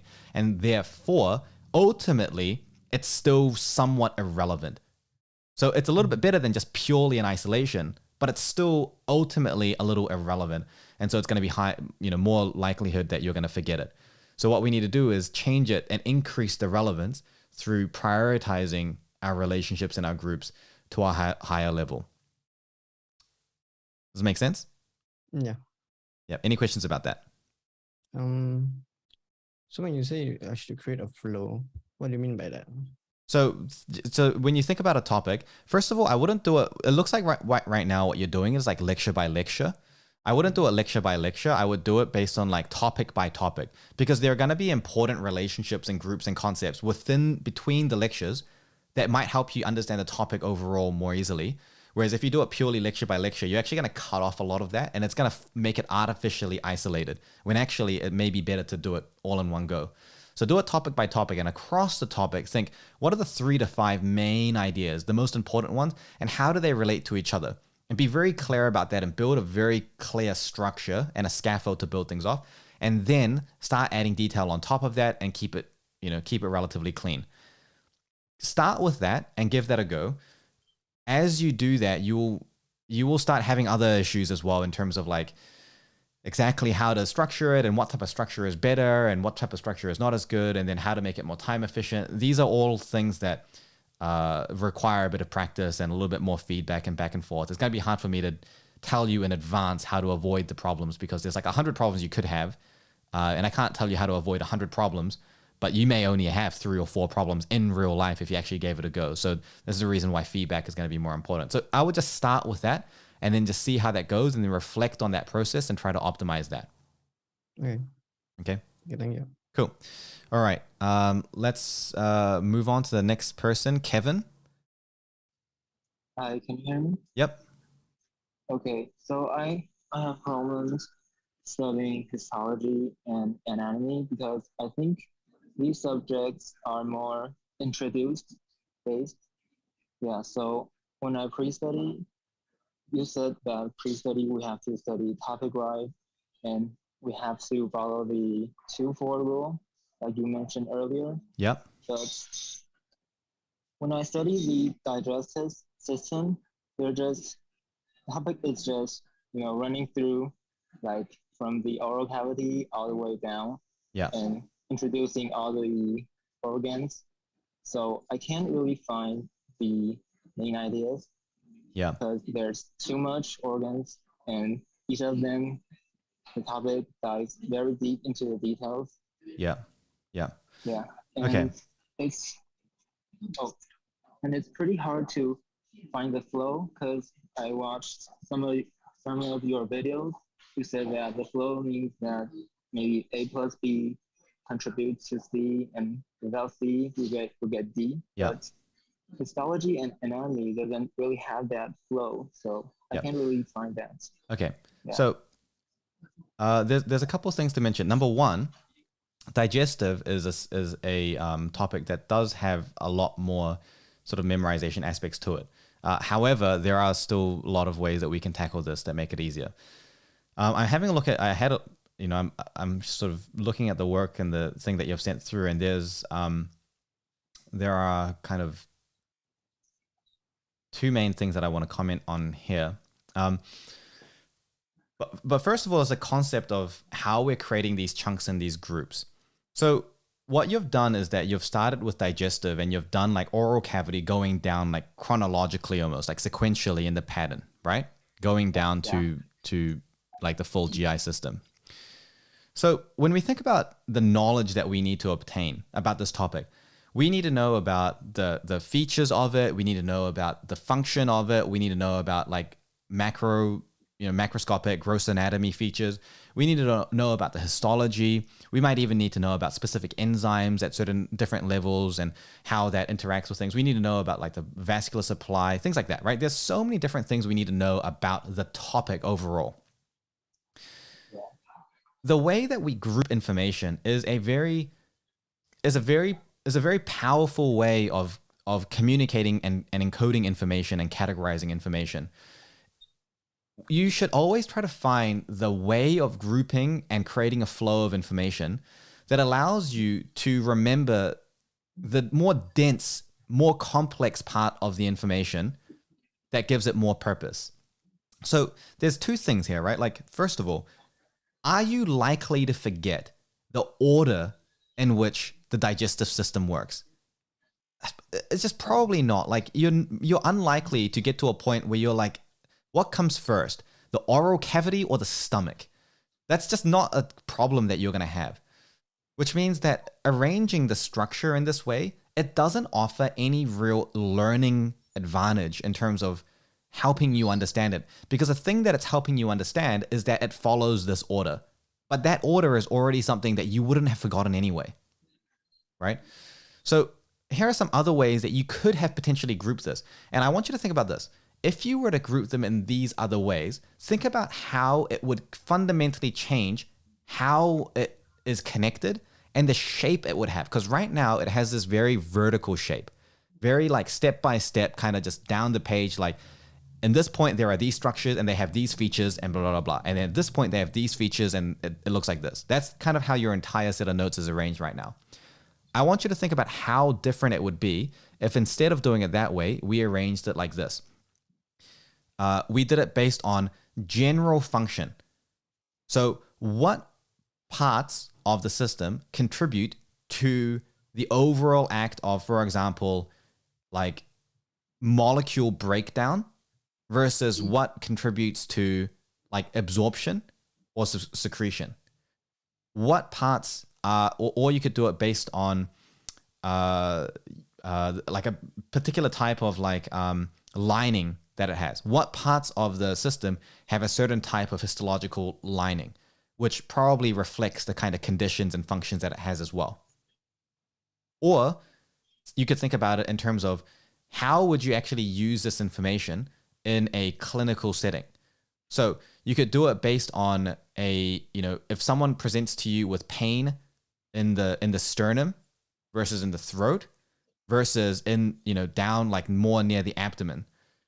Or you could do it based on if someone has like a certain, you know, certain type of disease. So if you were to rearrange the groups so that it seems more purposeful in that way, the purpose of its function, or, you know, how the histology relates to its overall function, or the function in terms of like, you know, if that function goes wrong in the case of some kind of disease or malformation, or how you would use this understanding of anatomy to examine a patient or think about a history or a problem or a clinical context, then this flow that you've got would be rearranged. Information wouldn't be, you know, arranged in the same way. You would, you know, potentially like reverse some of the groups that you've got, and some of the more difficult to remember information that could be included in the way that you've fundamentally grouped it, rather than that right now, which is kind of all at the leaves of this tree, where that remains fairly isolated and not connected. Does it make sense? Well, I tried organizing it by function, but I think like histology, it's just mainly focused on how the layers, like there are 4 layers of the stomach, and each part of the stomach has different glands, and when we zoom in, it has different cells. So I don't think that these things, maybe I can find a relationship. No, you can. So for example, let's take that example of like the stomach having 4 layers of different types of muscles and then different cell structures and things like that, right? So if we were to take that example, why is it that the stomach has like 4 different layers of muscle? Well, because it has to digest food and on different directions. Yeah. Yep. So it's because it needs to have a certain type of contractile motion, right? It needs to have a type of contraction that is, you know, relatively like, you know, forceful. It needs to have a, you know, in multiple directions. It needs to be able to have a wall that is thick enough as well to be able to actually support like all the food and the contents that are in that. It has to be, you know, it has to be able to stretch, right? So if we think about what are the functions that is contributing to, then that could be the function of, for example, like food breakdown. So you could have like food breakdown, and you could have it in terms of like macroscopic versus microscopic food breakdown. And in the macroscopic, you'd have like your teeth and all the other sort of things. And then in the microscopic, you can have things in terms of like the actual acid breaking it down and like actually starting to break the bonds and react to some of those things. And then you can have part of the muscle as being something in between, as like filling that spectrum, you know, helping it go from the macroscopic to the microscopic as well. So if you were to do it by functions, you would be able to say, this is the function that needs to be attained, and these are the elements within the relevant organ structures that are achieving that function. Right? So you would, right? And because of the fact that it just so happens that for something like the digestive system, different functions also follow a certain chronology. Like you don't go from like macroscopic to microscopic and then like back to macroscopic food breakdown, like in the intestines, for example. You know, it does follow the idea of like, you know, food breakdown going to like, you know, absorption and then excretion. So following that pathway, you can then link that to different parts of the anatomy or the histology that contribute to that function. You could even break it down even more, right? You could say like you've got like food breakdown, and within food breakdown, you've got the idea of like protection versus like destruction. So protection would be what are the features histologically or macroscopically that allow the structures of the digestive system to be protected, versus what are the parts involved in food breakdown that allow for the actual destructive breakdown process. And then how does that change at the microscopic level, protection versus destruction? So now we've got the idea of the fact that you've got like a stratified squamous epithelium in the upper levels being relevant because it's a protective mechanism for the macroscopic food breakdown process. And then you've got the ideas of like, I don't know how, if you've gone to dentition or anything like that, you know, you've got the ideas of, you know, what are the components that are contributing to food breakdown and the destruction of it. And then you could even break it down even further, you know, you could go down in terms of like the destructive process. You could say like physical versus chemical, right? So you could have like the physical part being like your teeth, and you can have the chemical part being like your saliva and the enzymes in your saliva that help to chemically break down some of the food at an earlier stage. So you see how now you're learning it, but it's not grouped based on organ or like low anatomical location. You still have the same information, but now it's arranged based on like something that's a bit more purposeful. And that relies on the fact that you are unlikely to forget some parts of information because it seems very obvious. For example, you are not going to forget that saliva happens in the oral cavity. You're not going to think like saliva, where does that happen again? Like, does it happen in your rectum? Like you're going to know it already to begin with, right? You're not going to forget where teeth are. You're not going to forget that the pharynx comes after the oral cavity. So therefore, you don't have to even put that into your notes. You can just say like, these are the structures and functions that happen for these particular functions, right? So that means that you could relate a lot of the histology and a lot of the enzymes and the other specific processes and give it much more context rather than kind of having it anatomically first and then it eventually becoming almost irrelevant and then isolated at the end. Okay. Does that make sense? I have Yeah. I have another question, because if I dive into more detailed information, it's very trivial, and I have to learn it like rote learning, just pure memorization. Yeah. For example, like the stomach, the glands, it's composed of 5 different cells, and each cells have their own function, but they're not really connected together. Are you sure they're not connected? So that's a great example where that if you were to learn it and you were to group that information based on anatomy, then it would not be relevant because each, for example, the types of cells that are in the stomach, they're going to be related to some kind of function, right? So if I would like, it's been a long time since I've studied this. So I actually legit right now, I actually do not remember the different types of cells that are in the stomach. But even just thinking about it logically, the stomach produces acid. It's important for like the molecular level microscopic breakdown of food so that it's ready for it to be absorbed. It's an acid. There's going to need to be something that provides protection, right? There's going to need to be something to protect it. There's going to be something that produces the acid. There's going to be something that produces the actual enzymes and things as well, right? So just based on that, I can think that there's going to be these different cell types, and that's directly related to the function of it. So again, in terms of like microscopic food breakdown, I could then have broken that down into like chemical breakdown in terms of acid versus enzymatic, and then protection. So destruction versus protection. I could use that same flow here again as well. And I could think, well, what are the cell types that are involved in protection? What are the cell types that are involved in the destruction? And then maybe there's something in between. Maybe there's a feedback loop. And I remember that actually there is a feedback loop. I just don't remember what the feedback loop is. But I remember there's some kind of feedback loop that happens somewhere, you know? So, you know, you could have that represented. Well, this stuff communicates with this stuff, and you could create a loop there. So this is an example where the information may initially seem trivial if you see it from a certain angle. But if you were to change the way that you understand the whole structure of the information, that no longer becomes trivial and irrelevant. It becomes directly the very purpose of learning it in the first place. Okay, so if you flip the structures, you'll start seeing that a lot of trivial information starts becoming more relevant.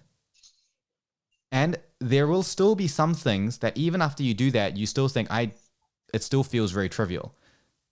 You can put that stuff onto your flashcards and you can learn that through any other way. That's fine. But it should be the last resort.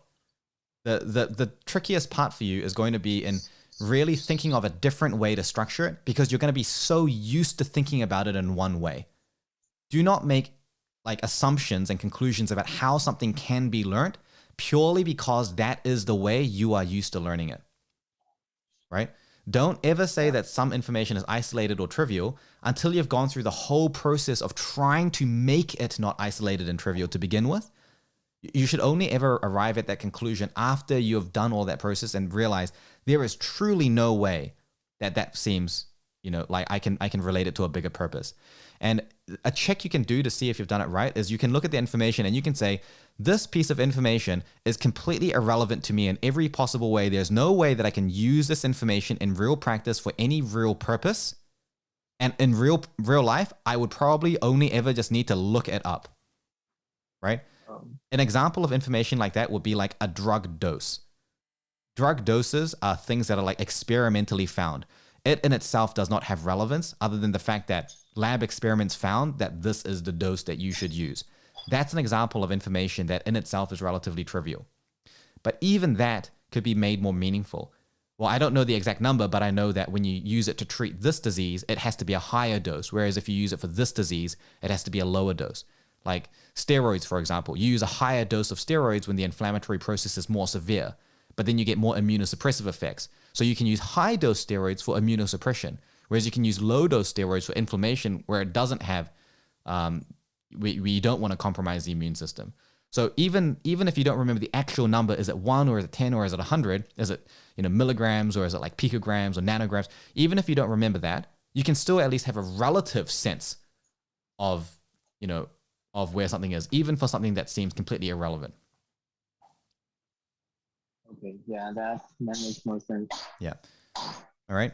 Yeah. Thanks, Justin. Cool. Give that a go. Good luck.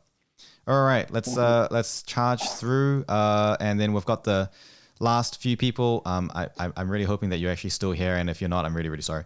Shweta. Hi, can you hear me? Hey. Yep, cool. So can you let us know about what your issue that you're struggling with is? So I have 2 questions. Mm-hmm. So one is the syllabus I'm studying requires me to study for 12 hours for long periods of time. Okay. And why? Because so our government was facing some problem, and they have the exam which was conducted every year is now being conducted in 6 months of span. Okay. So it's the case for everyone, but like I was never a good student in MBBS, and now I'm starting everything fresh, and reading those 19 subjects is huge. Yeah. So I don't know. So I start really motivated, and I study for 1 day, 2 day, and 3rd day, my brain just can't take the info. I just can't read words. I can't look at those words. So I saw one of your videos where you talk about burnouts, and you told about, okay, you should plan for the worst days. So how do you plan for the worst days? So there's there are a few things that we need to clear up here, because it's not as clear cut. There's a bit more information here. So for example, when you're feeling like you're like kind of burning out and you're getting really tired after a few days, do you feel, is what you're feeling that you're getting overwhelmed with the amount of information? Is that what you're feeling? Or is it that you don't feel like you're getting overwhelmed, but you're just getting very tired? I didn't really reduce it, but whenever I like open my study material and I try to read, I just can't take in information. I just can't process like I was processing a few days before, like this topic would help me clinically in this way. That is how I try to read, because I'm not making notes because I have such limited period of time to prepare for this huge exam. So I'm not able to do that after 2 days. So the point of reading passively, there's no point in that. So it feels like I should give up now. Today I shouldn't study. Okay, sure. So I think what's important is that we are addressing the root cause of something. Like burnout is the outcome that occurs, when lots of other things go wrong, and it's a complicated subject. Sorry to interrupt you. Consistency is what I mean. Is my question. Like I study chapters and subjects one day, and next day I don't. So it averages out to, like, if I studied 20 topics one day and I studied 0 the next day, so I'm studying 10. It doesn't make any purpose. So what's going to be very important is that because there is a high volume you need to get through, the method that you're using has to be making it easier for yourself. And I feel that right now there's parts of what you're doing that are good and it is helping with your learning. And then there are parts of the learning that are holding you back, that are making it too difficult to carry that on. And that's why you're getting issues with your consistency. That's why you're getting more tired. And that's probably why over time you're just going to completely stop, because you're just not going to have any energy left. And that's going to, lead to things like burnout. So the first thing that this is reasonably complicated, and I'm not going to be able to actually do a full dive on this because of the fact that there's actually a lot of things that I need to know, like especially with regards to exactly how you're learning. But let me start with a few key questions.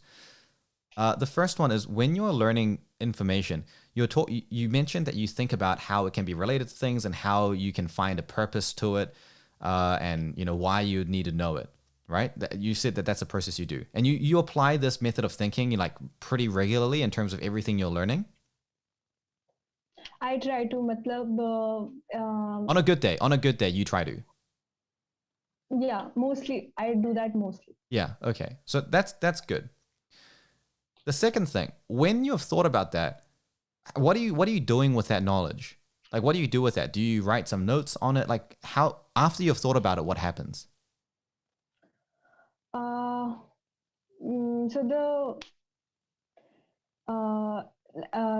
Like I was preparing adrenergics, and I prepared, what is the function of all the adrenergic receptors? And now when I'm well versed with what those receptors can do, now when I read through the study material, everything is now related. Now I don't need to search for what this. But what do you? I use this? I mean, physically, do you write some notes about that afterwards, or what exactly? It seems impossible to even pick up my pen. I feel so anxious that I lose all the time, and creating notes does not seem like a good. So right now you do all this thinking, and that knowledge is just purely mental, you're saying? It's just in your head. It's just in your head, and then you're reading, and it's just in your head. You're not actually writing any notes or anything about that. Is that right? No. Yeah. Okay. So it's not gonna be, frankly, like, I don't think it's possible to tackle a large volume of information without writing any notes, because good note-taking is meant to facilitate the cognitive process, and it needs to be making it easier for you to do this type of thinking. I think the problem is that you're reaching cognitive overload because there are so many things that you're trying to tackle all at once There are so many things going along, and all of those things interact with each other. And your brain has to keep track of all of those interactions and relationships. And then every time you're reading, you're adding more things to it. So that's going to be impossible to overload. That's going to be impossible to keep under control. You're going to become overloaded inevitably. I mean, I'm surprised you can go even a whole day without getting overloaded. Realistically, probably you're going to be losing out on a lot of information that you studied in the earlier half of the day, and probably your focus, I would expect if you're doing that, your focus would start declining even after the first couple of hours in the day.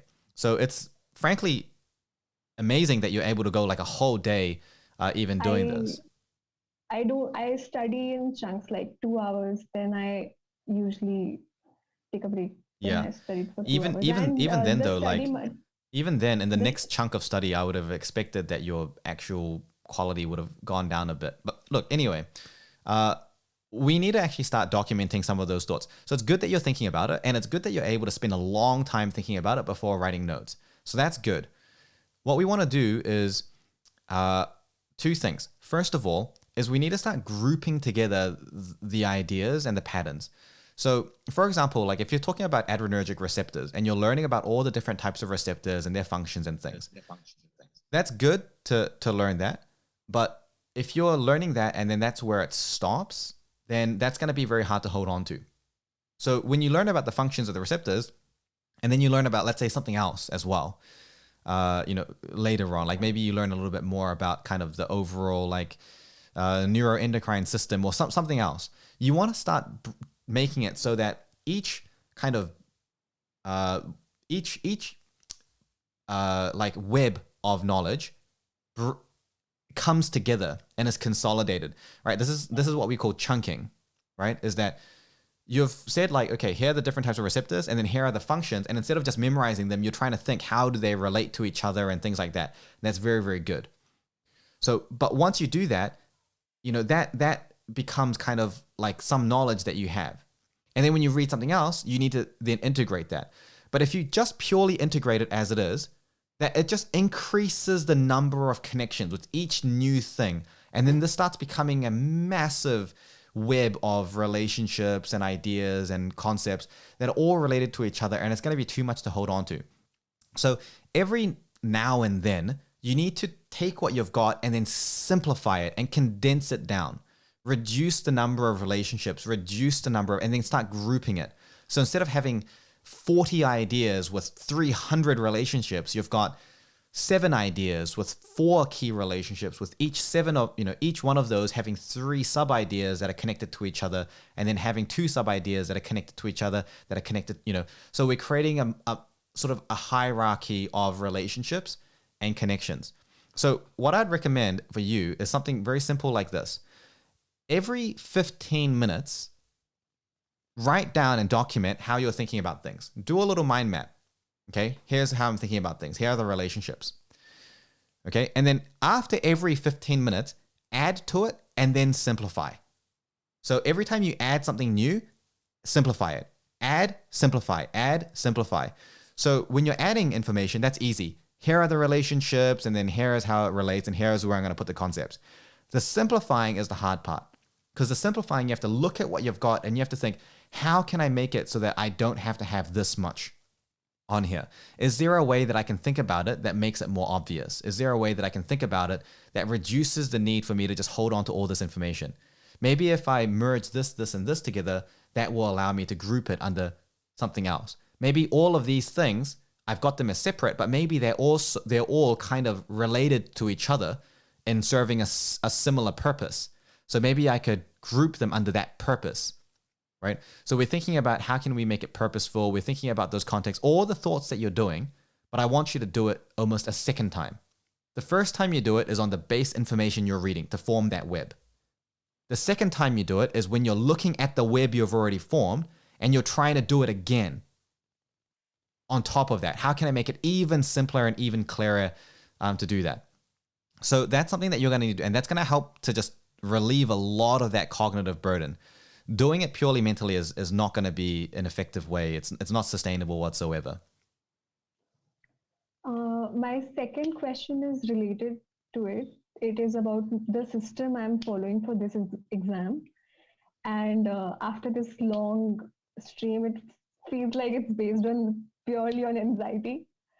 So I had 6 months. So initially I thought we would be given 12 months or 9 months or so, but we were given 6 months. So I had divided it by then. Okay, I'll do first 1/3 of the time I'll solve all the questions, because those questions come with a very good explanation. I thought I would be able to do that because I've completed my MBBS. Yeah. And I'll do because those are like clinical scenarios. Yep. Then the next 2/3 of the time I'll go back to the notes and revise all my notes, and the last third I'll do all the video lectures. No, don't do it that way, because that's going to create a lot of repetition, and then it's going to frame information in a way that's going to be overloading to begin with. So I wouldn't do it that way. I would do it based on topic by topic. So take one big topic and then go through to get to a point where you've consolidated and simplified it for that topic, and then go through to do the questions based on that, and then use that to find where there are gaps in your knowledge and where you can simplify it more, or where you can go deeper, where you can add additional parts to it. And so basically what that means is that you're using like your video lessons and your textbook or whatever it is to begin with. You're saying that they've got like really good explanations for those answers. I wouldn't start by doing that. You can still use them in an effective way. And the way that you can use great explanations for like quick practice questions in a good way is start by building that overall simplified schema and that framework first. So get to the point where you feel like you've got a pretty good understanding of how things fit together, but you're not at the point where you are like completely confident, and you're also not really sure about all the little details and the things that you can fit in there. Once you're at that point, and that will make you sort of like 70% confident. You're like, I feel pretty good about it. It seems pretty simple. I can see how it all relates together. I know the main concepts and I know how they generally work, but I'm a little unclear about some of the details here and there. I'm not confident to explain, in depth some of these parts of it, and I don't remember a lot of these details. If you get to that point and then you do these questions, then you're going to be able to leverage it a lot more. You don't want the question just to be teaching you something that is very basic, right? You want the questions to be teaching you something that is leveraging off of the question you just asked, right? So the question is prompting you on something. It's challenging you to think in a certain way. So I'm just hearing a little bit of echo and feedback. Maybe that's just coming from my own. That's okay. Yeah. So the question may be asking you about something, challenging you in one way. And then after it's challenging you in that one way, you will read the explanation about it. That's going to be bigger than that. So instead of just relying on the explanation to learn whatever the explanation is teaching you, you want the explanation to be filling in the gaps of what you had already thought and hypothesized. And you want to be comparing that to the schema you've already created. If you don't have that schema that's already created reasonably well, then it's going to be more time consuming, and it's going to be more isolated, and it's going to need more questions and more repetition to build that schema based on just the explanation given in that question. Because that explanation is going to be addressing just the concepts related in that particular question. So you're going to form like a small schema here, and you're going to do another question, and you're going to form another small schema here, and you're going to do another one and form another small schema here. But you're already being overloaded with all these different relationships and things going on all over the place to begin with. So it's just going to add to the complexity. And so it's not going to make it overall easier. It's going to add to the overwhelm. Instead, you want to have a basic good idea of it. Test yourself at each of these points. Sometimes you do well, sometimes you don't do so well. And when you read the explanations, now you're going to be able to go deeper in a certain point. But instead of it forming an isolated little web, it's going to strengthen it. It's going to deepen it. It's going to, make it a little bit more solid. So it's strengthening what is already there and deepening it rather than building something from scratch, which is going to just add to more things that are going to overwhelm you. It's just too many things to track. Because eventually, after you do that, you're going to have to go through and consolidate it all anyway. And then once you've consolidated it, you need to test it. But now you don't have anything to test it on because you've already gone through all of your questions. right? So that's not an efficient way of doing it. And if you do your video lessons, the video lessons are not really testing it either, because it's much easier to be passive going through it that way. And it requires more effort to be engaged in testing yourself through video lessons when you've got questions that you could use with explanations that would test it for you. Does it make sense? Yeah. And when you say you should do topic-wise, so we have the same topic like digestive system. We find it in physio, then pharmac, then patho, then medicine. Yep. So do you recommend that I follow digestive system from physio to medicine, or I do isolated subjects, or I do backwards from medicine to physio? That's a good question. I would start with the whatever you feel like makes sense to you, and start with the one that feels a little bit easier, because it's all going to be related in some way to each other. So starting with the area that you feel a little stronger in, that makes a bit more sense for you, is going to make it easier for the next thing that you do. I wouldn't start with, for example, the subject that you think is the hardest to wrap your head around, that takes the most amount of time, the most amount of effort, and feels the most isolated. Start with the one that feels, so something like a common would be like cardiorespiratory or cardiovascular and then respiratory. Those are topics that people tend to be a little bit stronger in because that's like very heavily emphasized. So you might want to start with something like that. Or you might want to start with something like, for example, you might want to start with the physiology behind a very specific part of the digestive process. It depends on how deep you're going. Like in medical school, you only learn it to like a surface level, but then later for specialization exams, you're actually learning it to a much, much deeper level. So even like a singular specific digestive process, you can go very deep with that. So when I'm saying do it by topic, the topic is not necessarily what's given to you in a specific textbook or the way that someone else has divided the topic for you necessarily. It's talking about the group of ideas and things that feel like they're all related to each other, and it makes sense to do it all at the same time. That could be mixing some parts of physiology and pharmacokinetics and management and anatomy all together. It could be about doing it in terms of this cluster of diseases or syndromes and doing it together. Right? It depends on how you want to cover it. And I would need to actually see your curriculum to make a judgment about what's going to work the best for you. But I wouldn't worry too much about that. Just try to do whatever you think feels like it makes sense. Also, Justin, the way you talk about interleaving is like taking a break from what you're studying and going for a stroll and making connections about it. The way other people talk about interleaving is they desirable difficulty they want to mix. Yeah, that's I don't think you've quite like fully understood like the concept of interleaving the way that I teach it, because that's not quite exactly what I mean when I talk about interleaving. So interleaving in itself is the idea of like varying your practice and doing it in alternating like mixed blocks rather than doing like a single thing all in one go as in massed. And the idea of good interleaving, because there's different types of interleaving, good interleaving induces some of that desirable difficulty and cognitive load through the variation in how you are testing yourself and retrieving it or encoding it. That's what interleaving is. When I talk about interleaving, I think in the specific strategy that I talked about, where my webcam battery just came like stop. So just give me 1 second because I need to change to my other webcam. Yep, while Justin's getting that fixed. I think it's fixed now, actually. Okay. I was actually going to mention that this is covered in one of his previous videos as well. I'll just drop a link in the chat so you can refer to it later. Cool. Okay. Yeah. So what was I talking about? Yeah. So the idea, yeah. So the idea behind how you should be doing interleaving correctly is that in that particular strategy that I talked about the idea of like going for a stroll or something.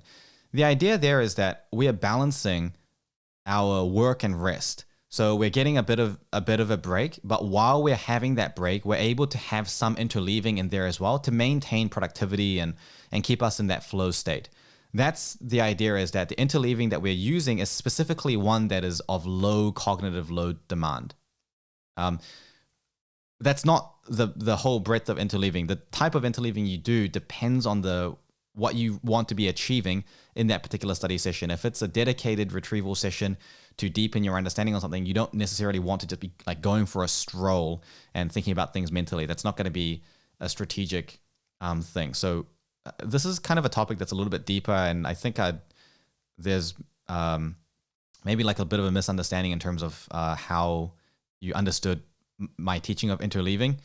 So I think I feel like I would need to go over some of the foundations of good interleaving and how you can kind of use it as part of your strategy.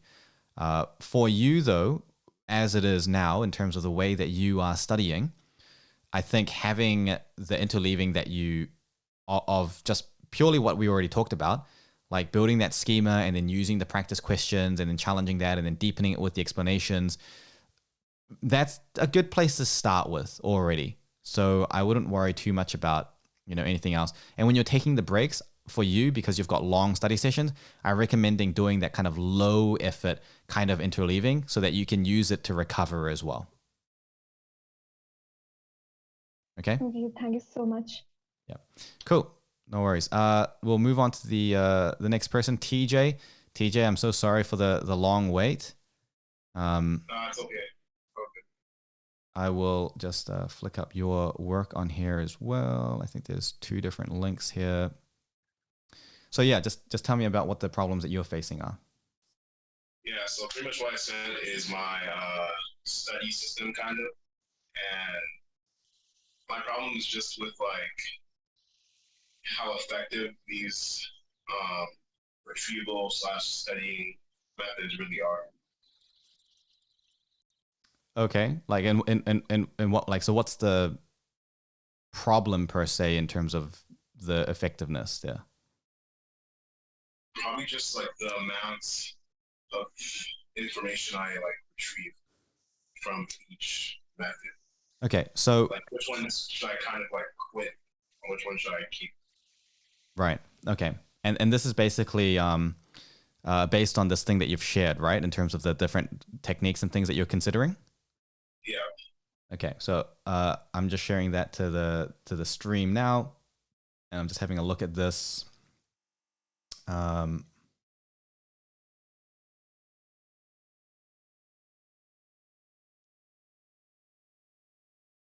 Okay. So okay, you've got the word burst studying in there. Is this something that you learned from one of my courses? Or is that something that you just... I think you said it in a video. Okay, okay. Yeah, that's probably something that you can probably take out off the bat. Okay. Yeah, because that's... it's not something that's easy to implement. And if people are wondering in the chat about like what it is, it's just... it's kind of like a long story to explain that. So I'm just not going to talk about that right now. But yeah, TJ, for you, I think you can take that out. Pre-study is definitely important to have in there. Thinking big picture. So to be honest, like none of these things under this list of what you intend to implement are things that you would want to take out because they are all very useful. And they're not like, they don't take more time. Like a lot of these things, you can do it like simultaneously. Like when you are doing this, you can be like, for example, thinking big picture. You should be like doing that, most of the time when you're studying anyway. That's just the kind of the thought process that you should be going through. So that's kind of not like taking more additional time. Where is it exactly that your time is being like where do you feel your time is being kind of wasted on? Probably the revision process, like leading up to like an exam, like a couple of days leading up to it. Waste a lot of time. But like, how are you revising it during that time? So usually I'll like teach it out, do some practice exams, and then kind of like try to ask more questions to like link concepts together. Right. So the problem you're probably facing here is just a matter of timing, because those are good methods to have, but I wouldn't be doing all of those things just in the time before the exam. Like, for example, something like teaching, that's something that you actually ideally want to do like at the end of each week. because it's a broad way of picking up gaps and consolidating your information and interleaving the knowledge. So that's not something that I would be wanting to do like, only at the very end. So something like teaching, you can do that at the end of every week. So at the end, and even like doing practice questions and stuff, you can start doing that maybe like at the end of every month. So that means that at the, closer to the exams, you can maybe, challenge yourself with a little bit more, or you can do, asking yourself even more questions, really like pushing the boundary rather than just trying to fit all your interleaved retrieval stuff in. So I think the issue here is the fact that you don't have much spaced interleaved retrieval in the earlier phases of your learning, and you're trying to fit all the interleaved retrieval methods in like a short concentrated burst of time. Teaching something is something that is very effective, but is inherently quite time consuming. Like there's not really any way to make it that fast, but it's very effective. So you don't want to get rid of it. So it's just more of a timing thing. But like trying to do all of that in just a single concentrated block, that's going to be too much. So I think it's more of a timing thing. And also, is this a system that you're like currently like already, using, like to like a level of comfort, like and competence, or is this kind of like relatively new system that you're starting to use? I've been using it for about 6-ish months. Okay, so like you've had some experience with it. And the things under this list of what I intend to implement, are these things that you haven't started doing yet, but you want to do? Yeah. Okay. So the things in terms of like what you intend to implement, a lot of those things, especially like the thinking big picture and then using more like nonlinear note taking, that is going to fundamentally change how much you need to retrieve. So your revision sessions will start getting quicker because there's less that you've forgotten. So your like kind of fluency is going to increase in your revision session. So those already are going to start saving a lot of time. But I also wouldn't recommend that you do all of these things in one go, because that's going to create like overwhelm. Like if you're adding like 10 new techniques on to an existing system, your rate of failure is going to be so high because like no one can do that. Like I would never, even for myself, add 10 new techniques like boom. It's just going to create, massive overload. I'll be picking like 2, max 3 of these things to try to implement. And I wouldn't, and I'll be doing it on like a per month basis, because you want to make sure each set of new techniques you add, you're getting a reasonable level of accuracy and competency with before you add a new one. And you want enough experience to let yourself pick up on any errors. Like for example, you could do it once and be like, yep, that works pretty well. But maybe if you were to do it like every day for a week, you'd realize, okay, like 80% of the time it's good, but 20% of the time it's not good. And then you want to get to that point where it's good 95, 99% of the time. Because that 20% of the time that's not good, that could then derail it for, later parts of your studying. And it could end up, that single 20%, that could end up wasting more time than all the time you saved on everything else combined. So you have to be, pretty high level of competence with each new technique you're adding, so you don't overwhelm yourself. I would start with a bit of nonlinear note taking and then the big picture thinking, and then adding the pre-study. That will be the 3 things that I start with first. Then I'll be adding on maybe, and that will take a solid month at least. And honestly, like in the program where I'm like literally guiding people through it, like step by step by step, like with constant feedback, even then, just to do that to a really high level, it takes, like over a month, even with that. So I'd be pretty conservative with that. I wouldn't be trying to rush that. If you can do just that well, you will solve a lot of the other issues that you have with your learning. The other stuff will almost seem like just kind of like bonuses. It's kind of like you've already finished the game. You're just trying to like unlock new achievements. If you're already doing just those 3 things to a high level, it makes a massive difference. So I'd focus on those first. Yeah. Cool. And then with like scheduling, I find a lot of the time I schedule things and like I just don't have enough time in the day to do those things. So scheduling, something like time management, usually the problem with time management is not time management actually. I would, and this is like not a, I don't know, it's not an unpopular opinion, but it's not a mainstream opinion from people that are not like heavily involved in like teaching this stuff. Don't schedule your time that much outside of just having very general blocks of time where you're going to focus on certain general tasks. Don't go through to be like, at this time I'm going to do this up for like the next 20 minutes, and then after that I'm going to do this and blah, blah, blah. You can do that when you're at a fairly high level and advanced with every other aspect of your system. But in the early stages, number one, it ends up being very inflexible. And number two, it ends up being relatively inaccurate because there are so many variables that affect how the quality and the speed at which you can accomplish a task. And all of those things are variables that you're actively changing and experimenting on. And some days you do it faster, some days you do it, to a higher quality. It's going to be impossible to predict it to any level of accuracy how long you're going to spend on something. And finishing a task that's actually important for you to do just because you ran out of the allocated time block for it is kind of like pointless. Like you still need to do it. So then you end up just going over time. And then it's like, well, what was the point of scheduling it in the first place then? And the third thing is that the way that you schedule things is going to change dramatically based on the way that you change the actual things that you're doing on a daily basis in terms of the way that you're studying and the way that you refine your system. So there's no point kind of being too strict with your scheduling in the early stages when every day something is sort of changing a little bit. So what's more important is to just be very clear about your priorities. Okay, today I'm going to focus on these two things. Like if nothing else, I want to make sure I get these two things done and then I call it a win. And then these are like my stretch goals. These are like bonuses. And just find like a time to do that. Okay, I'm going to try to get these two things done by 12 p.m. today.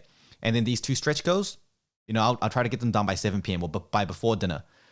So that can be it. So in your schedule, you just have like school time or whatever it is, like basketball, whatever, like other hobbies and things that you've got throughout the day.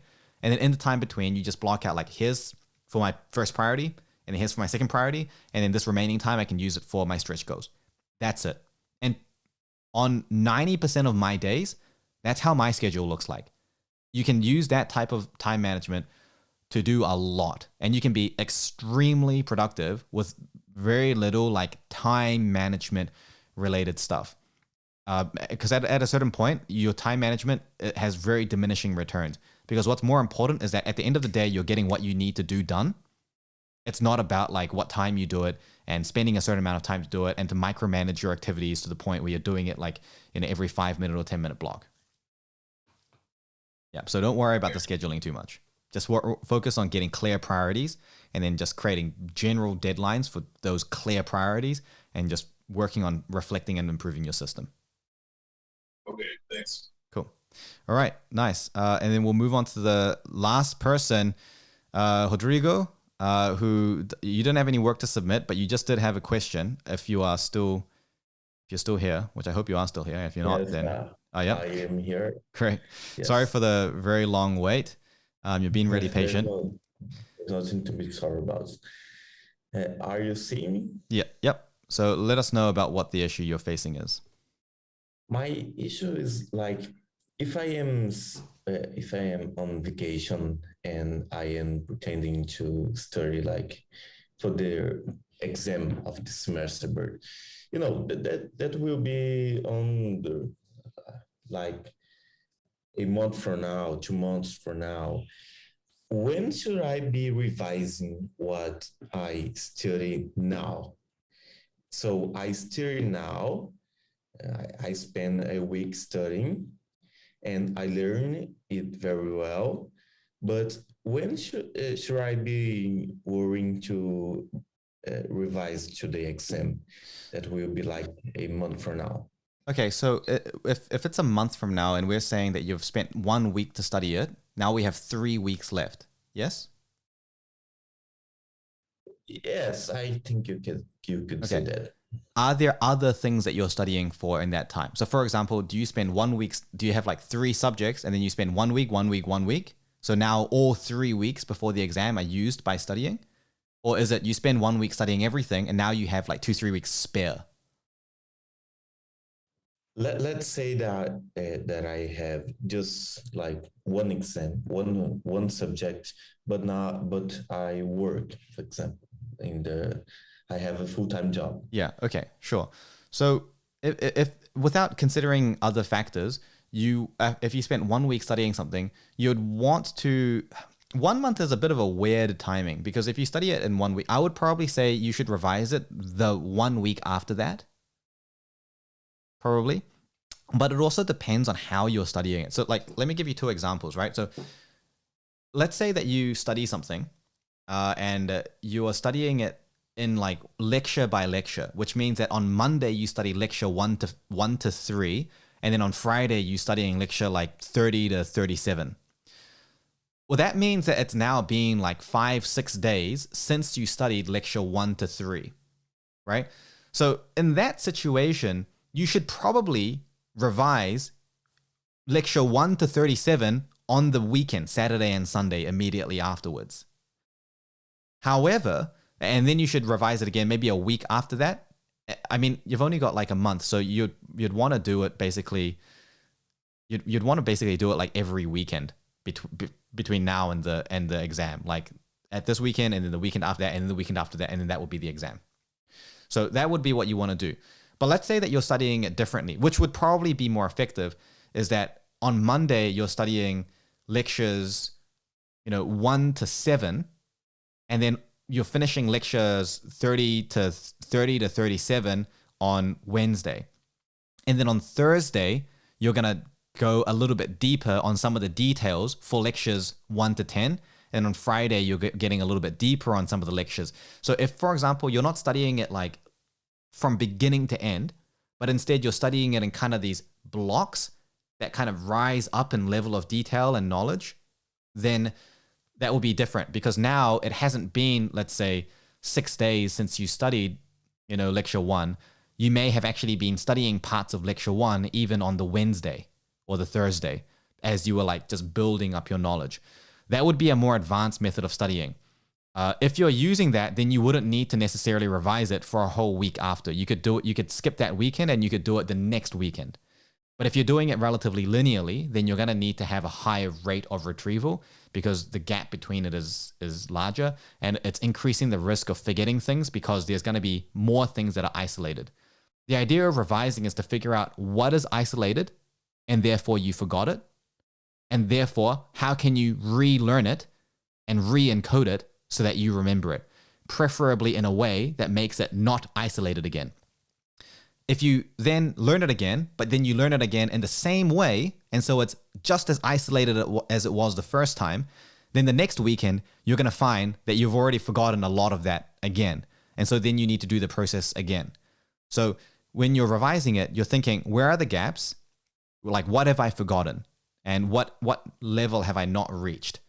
And then how can I reach that level?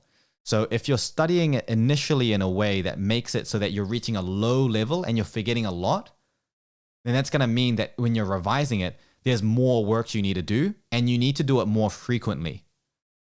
So a lot of this changes depending on how you are studying it to begin with, which the advice would be to follow a lot of the advice that I've just spent the last 2.5 hours giving. So it's kind of like a complicated answer, I know. I know you're probably looking for something that was a little bit like, just like, boom, this is what you should do. But it does actually depend a lot on how you thought about it and what level you got to in terms of mastery and retention within that 1 week. And then this also changes again if you've got other subjects you're studying in that time.